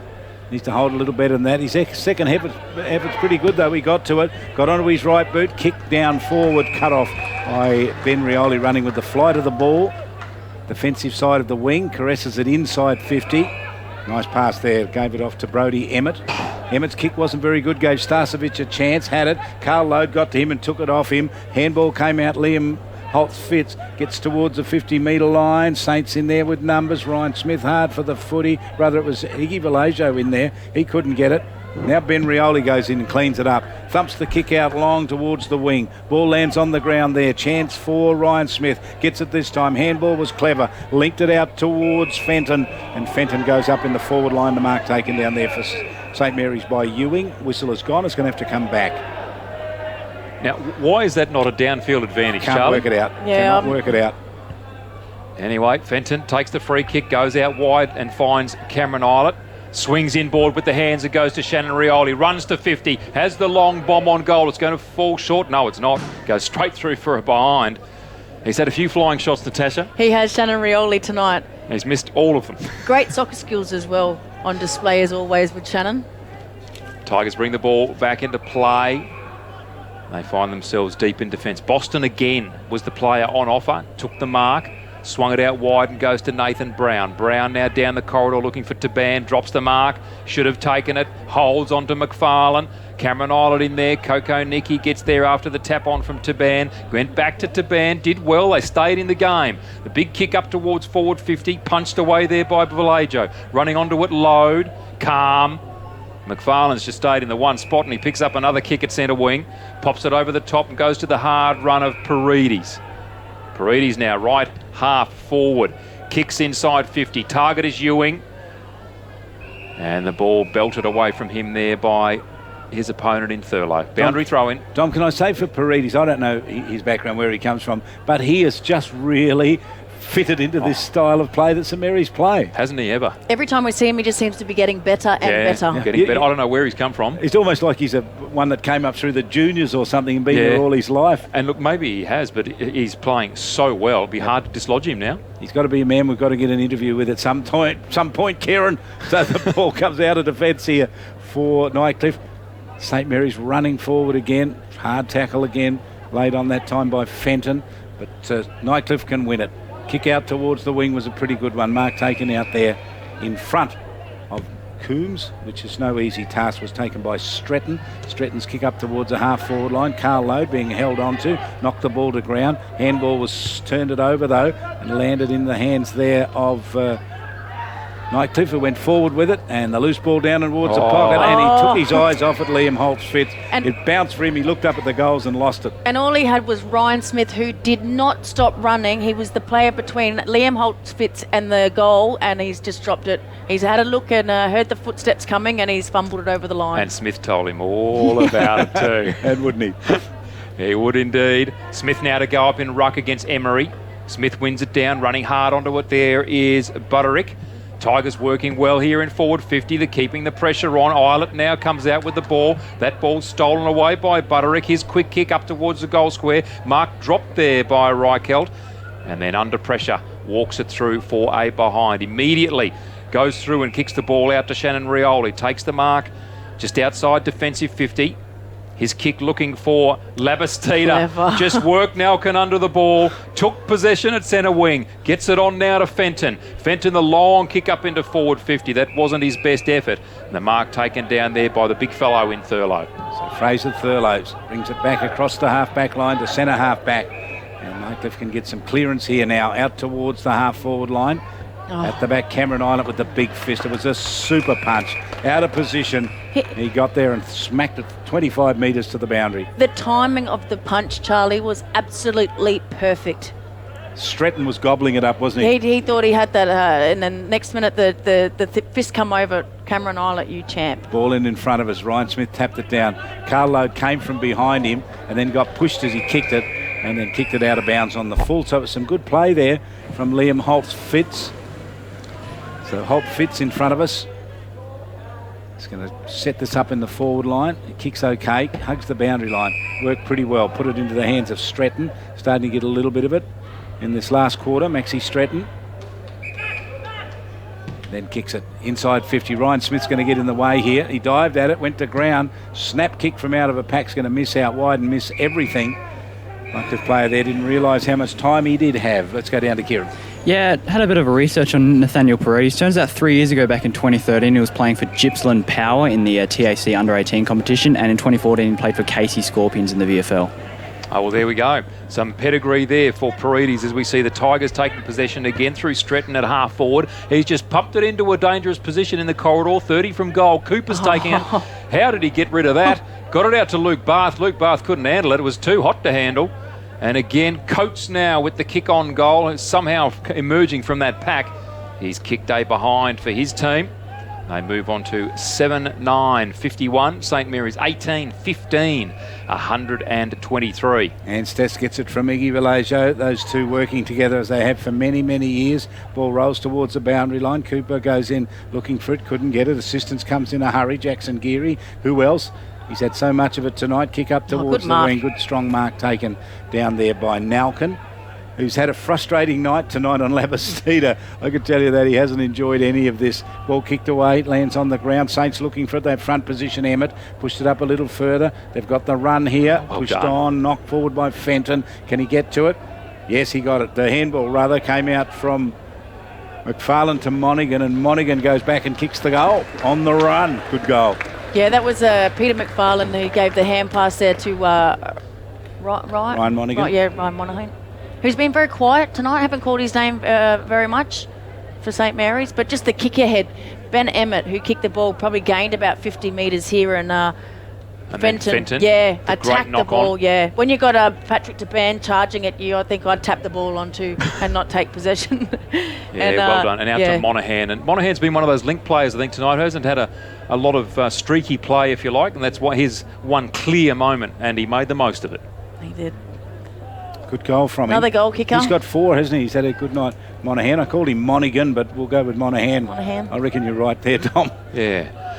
Ball back in midfield now. Cameron Eilert. Don't tell me that's Cameron Eilert lining up in the ruck. Yep. It is.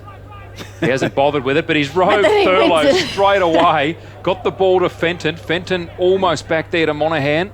Diving through again. Fenton charging in hard at it. And the umpire says, I will have it, and they'll do it all over again. Fenton is another one, Charlie, who's just been terrific in the last few weeks for them. Another he's fine. He's building, isn't he? Again, the ruck contest. Thurlow wins it easily. Coombs now charging off halfback. Met solidly by Blake Miles. And a free kick to be given for that contact. And I have no idea why there would be free kick there. Blake Miles has charged to that ball. Met Coombs heavily. Knocked him over. But totally fairly, I would say. It's because he left the ground. Do you think it's to see that replay? Fenton's taken the mark out wide. He's delivered the ball to Shannon Rioli. Couldn't take the mark. Cleared a space for Jackson Geary, who's gone over the top by hand to Cameron Eilert.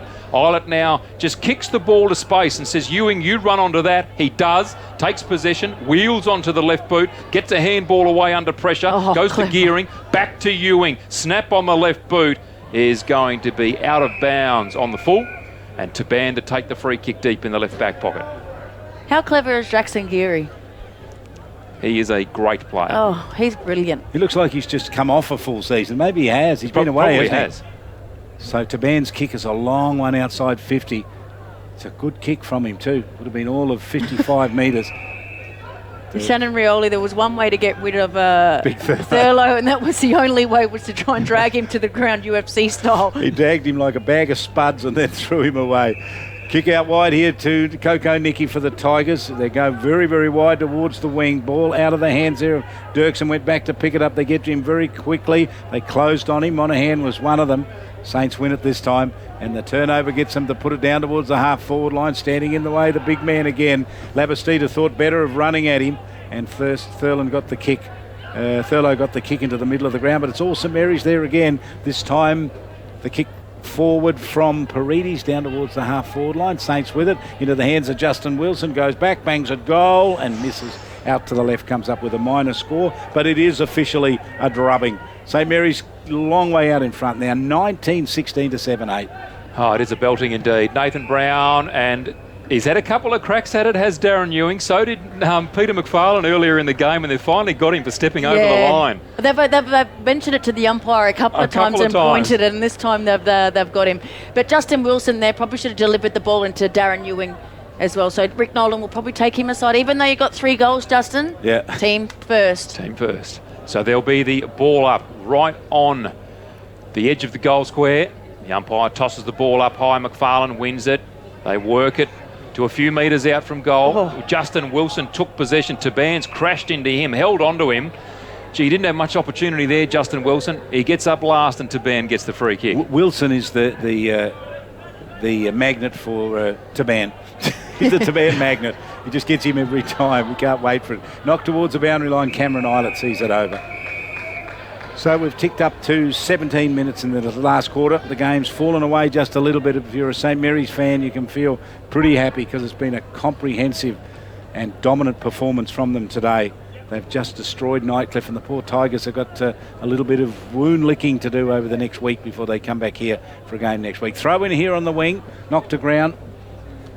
In goes Holt Fitz. He's tried very hard today. There's plenty of it. Miles along the boundary line. Just kept it in play. Kicked it up towards the wing. Knocked out of hands. Carl Load there as well. And no chance there for Stretton. It was knocked to the boundary line. Yeah, it's just got a bit of dull on the game at the moment. There's a few tired players out there. Just keeping my eye on Ryan Smith. He's actually gone into the room. Oh no, he's out there. He's had to ruck on his own as well. That's why Cameron Eilert was sort of pinch hitting in the ruck. Yeah. But so clever. Very, very clever indeed. Boundary throw in now. Smith up against Thurlow. Thurlow wins it down nicely, but socket away there to the advantage of St Mary's. And Ben Rioli now, he's cleared some space. Out wide looking for McFarlane, who immediately started running off Taban. He's let it bounce McFarlane. He's lost the handle. Taban working very hard. McFarlane somehow Tackle. getting it there to Ben Rioli. McFarlane's gone in again, taken high, brought to ground. And the high tackle called there for Peter McFarlane. Takes the free kick. Handball's off to Paredes. The high up and under is horrible. Justin Wilson will work himself into position. The ball's dropped. Lavastida gathers. What can he do with it? Spirouettes one way, then the other. Back to Ben Rioli. Little chip kick looking for Pio. Poor Jimmy needs to work a bit harder. Goes backwards to Shannon Rioli on 50. His handball missed the target of poor Jimmy. Tigers defence working well. Taban just gets the boot to ball as quick as he can. Gets it out towards centre wing. Emmett running hard at it. Tried to sock it off the ground. Missed the ball. Coco Nicky gathers. Steps around him. Did beautifully. Now has a little bit of time and space. Works the ball up to centre wing. Reichhelt's there. So too Smith. Smith didn't take possession. Just pushed it to the advantage of Coombs. And Coombs will relieve pressure at half back if he can get rid of it. He does, and now it goes to Iggy Vallejo. And Iggy's high kick. Too many Nightcliff players at the fall of the ball. One of them is Dirksen. Onto the right boot he goes. Spears it inside 50. Wanted Coates. They knock him out of the contest. Lands on the ground. Hard running down there. Blake Miles got onto the right boot. Squeezed it forward. Rolled away. And went over the boundary lines alongside the behind post at the 19 and a half minute mark. St Mary's 19-16. Leading Nightcliff 7-8. Big performance here. Ball deep down in that forward line. Chance here for the Tigers. Throw in. Smith comes from the back. Got there. Pushed Thurlow out the way. Knocked the ball to ground. Coates looking for the footy. Couldn't pick it up. In goes Carl Load. They grabbed him. Ball got to Anstess. High up and under kick. Gets it out towards the 50-metre line. Break Miles underneath the footy. Knocked out of the way by Wilson, who was terrific, and he got nailed into the ground by Blake Miles. He didn't like it, Justin Wilson. They have a little bit of a wrestle. Nothing too serious about it. Spearing kick went forward for the Tigers to the half-forward line, out of off the chest and out of play. They had a little push to Miles and Wilson. Wilson's let Miles know all about it as well. His last couple of efforts on the ball, Charlie, for Blake Miles has been a bit poor. It was the Bull Terrier and the Rottweiler. That's what it was. Fantastic.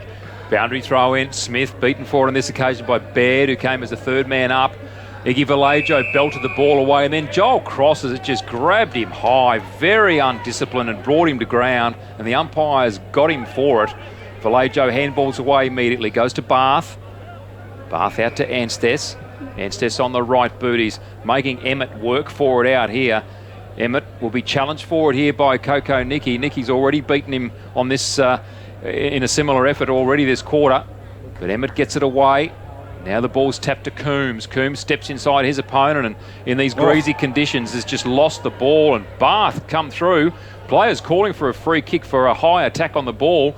The umpire says play on. Coombs pushes it forward. Saints now looking for some clean possession. They get some out to Carl Load. Kicks long into forward 50. Ewing with the one hand, if you don't mind. Out-bodied Nathan Brown, stood his ground, stuck out the one hand and took the mark brilliantly. Nathan Brown is still on the ground wondering what the heck just happened. That was a ripper of a mark, wasn't it? You could see it coming when he knew that if he got the ball position. It's his first party trick for a long time, I think. Nathan Brown's quite hurt here. He was clutching at his shoulder, and I think that's what he injured earlier on in the first quarter as well in the game. Yeah, they're having a close look at him. I was just thinking with Nightcliff here, you learn a lot about a team when you see how they perform when they're getting absolutely hammered, and Nightcliff will learn a lot from tonight's game, I think. You can learn from winning, but you've got to learn from losing as well too, don't you? Yep. Down to the boundary and Kieran. Yeah, they'll be looking to get the play moving soon, but Nathan Brown obviously not looking too good. If that's a shoulder injury and he still hasn't moved, it must be pretty serious. No, he's up on his feet now. He's had a horror run with injuries, Nathan Brown. Yes.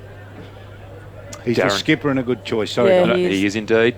It's been a great player for them and been a very interesting duel between he and Ewing this evening. As Darren Ewing crosses the paint of 50 directly in front. Kick on its way. I think he's pretty happy with that. And Darren Ewing, after looking as though he was struggling for much of the game, kicks his third. Yeah, another goal to Darren Ewing. Great mark. That was just a tremendous mark. And just the body work. He had the drop of the ball and knew where he's put his hand. And it was like holding a little baby in the end, the way he had the football. He's just had a baby too, hasn't he? That's why he's been away. Yep, so he's got good practice. I hope he hasn't, but his wife's had their second, I think. Yes, that's right. So it goes back to the centre, 20 goals, And 16 to 7-8. Next week, Nightcliff have Palmerston. So, I mean, Palmerston are coming off a win, only their second win. So Who have Saints got next week? Saints have Southern Districts. Okay. Gee. Some good games on. So from the centre, a hard run through the middle was Boston. He didn't get through though. Saints with the handball out towards Eilert. Eilert gave it off cleverly to Monaghan, sends it up towards half forward towards the boundary line though, at the 50-metre line. Ewing in a wrestle. Taban emerges with the foot. He comes off half back. Kick up towards the wing was good. Found a teammate. They lost it. Holt fits onto it. Onto the right boot he goes. High kick to half forward. That front position down there. Troy Coates got away from him. Jackson Geary on the clean-up. Ryan Smith gets in. Handball over the top. Iggy Vallejo with the big fist from the back. Found a man running forward, but they left the footy behind. Now they have it. Here's Reichelt. Oh, they're on that again. wing. Terrific kick. Siren brings a magnificent build-up to an end. But what a game of footy it's been. The Tigers get their first loss of the season, and what a loss it was. Beaten here by St Mary's 20 goals 17 to 7 goals 8. We'll confirm that score when we get it, but let's get some comments from Tash Medbury. Yeah, just outclassed Nightcliff. St Mary's midfield with Jackson Geary, Cameron Eilert, Nathan Paredes, Brian Fenton, and with Ryan Smith that had to end up rucking on his own when Tony Olongo got injured. But just terrific midfield play. And Henry Labastida up forward with 3 goals, and Justin Wilson 3 goals, Ben Rioli 2 goals, but Captain Courageous, Peter McFarlane 5 goals, and it just looked absolutely brilliant out there tonight, and led these charges. For Nightcliff, Charlie?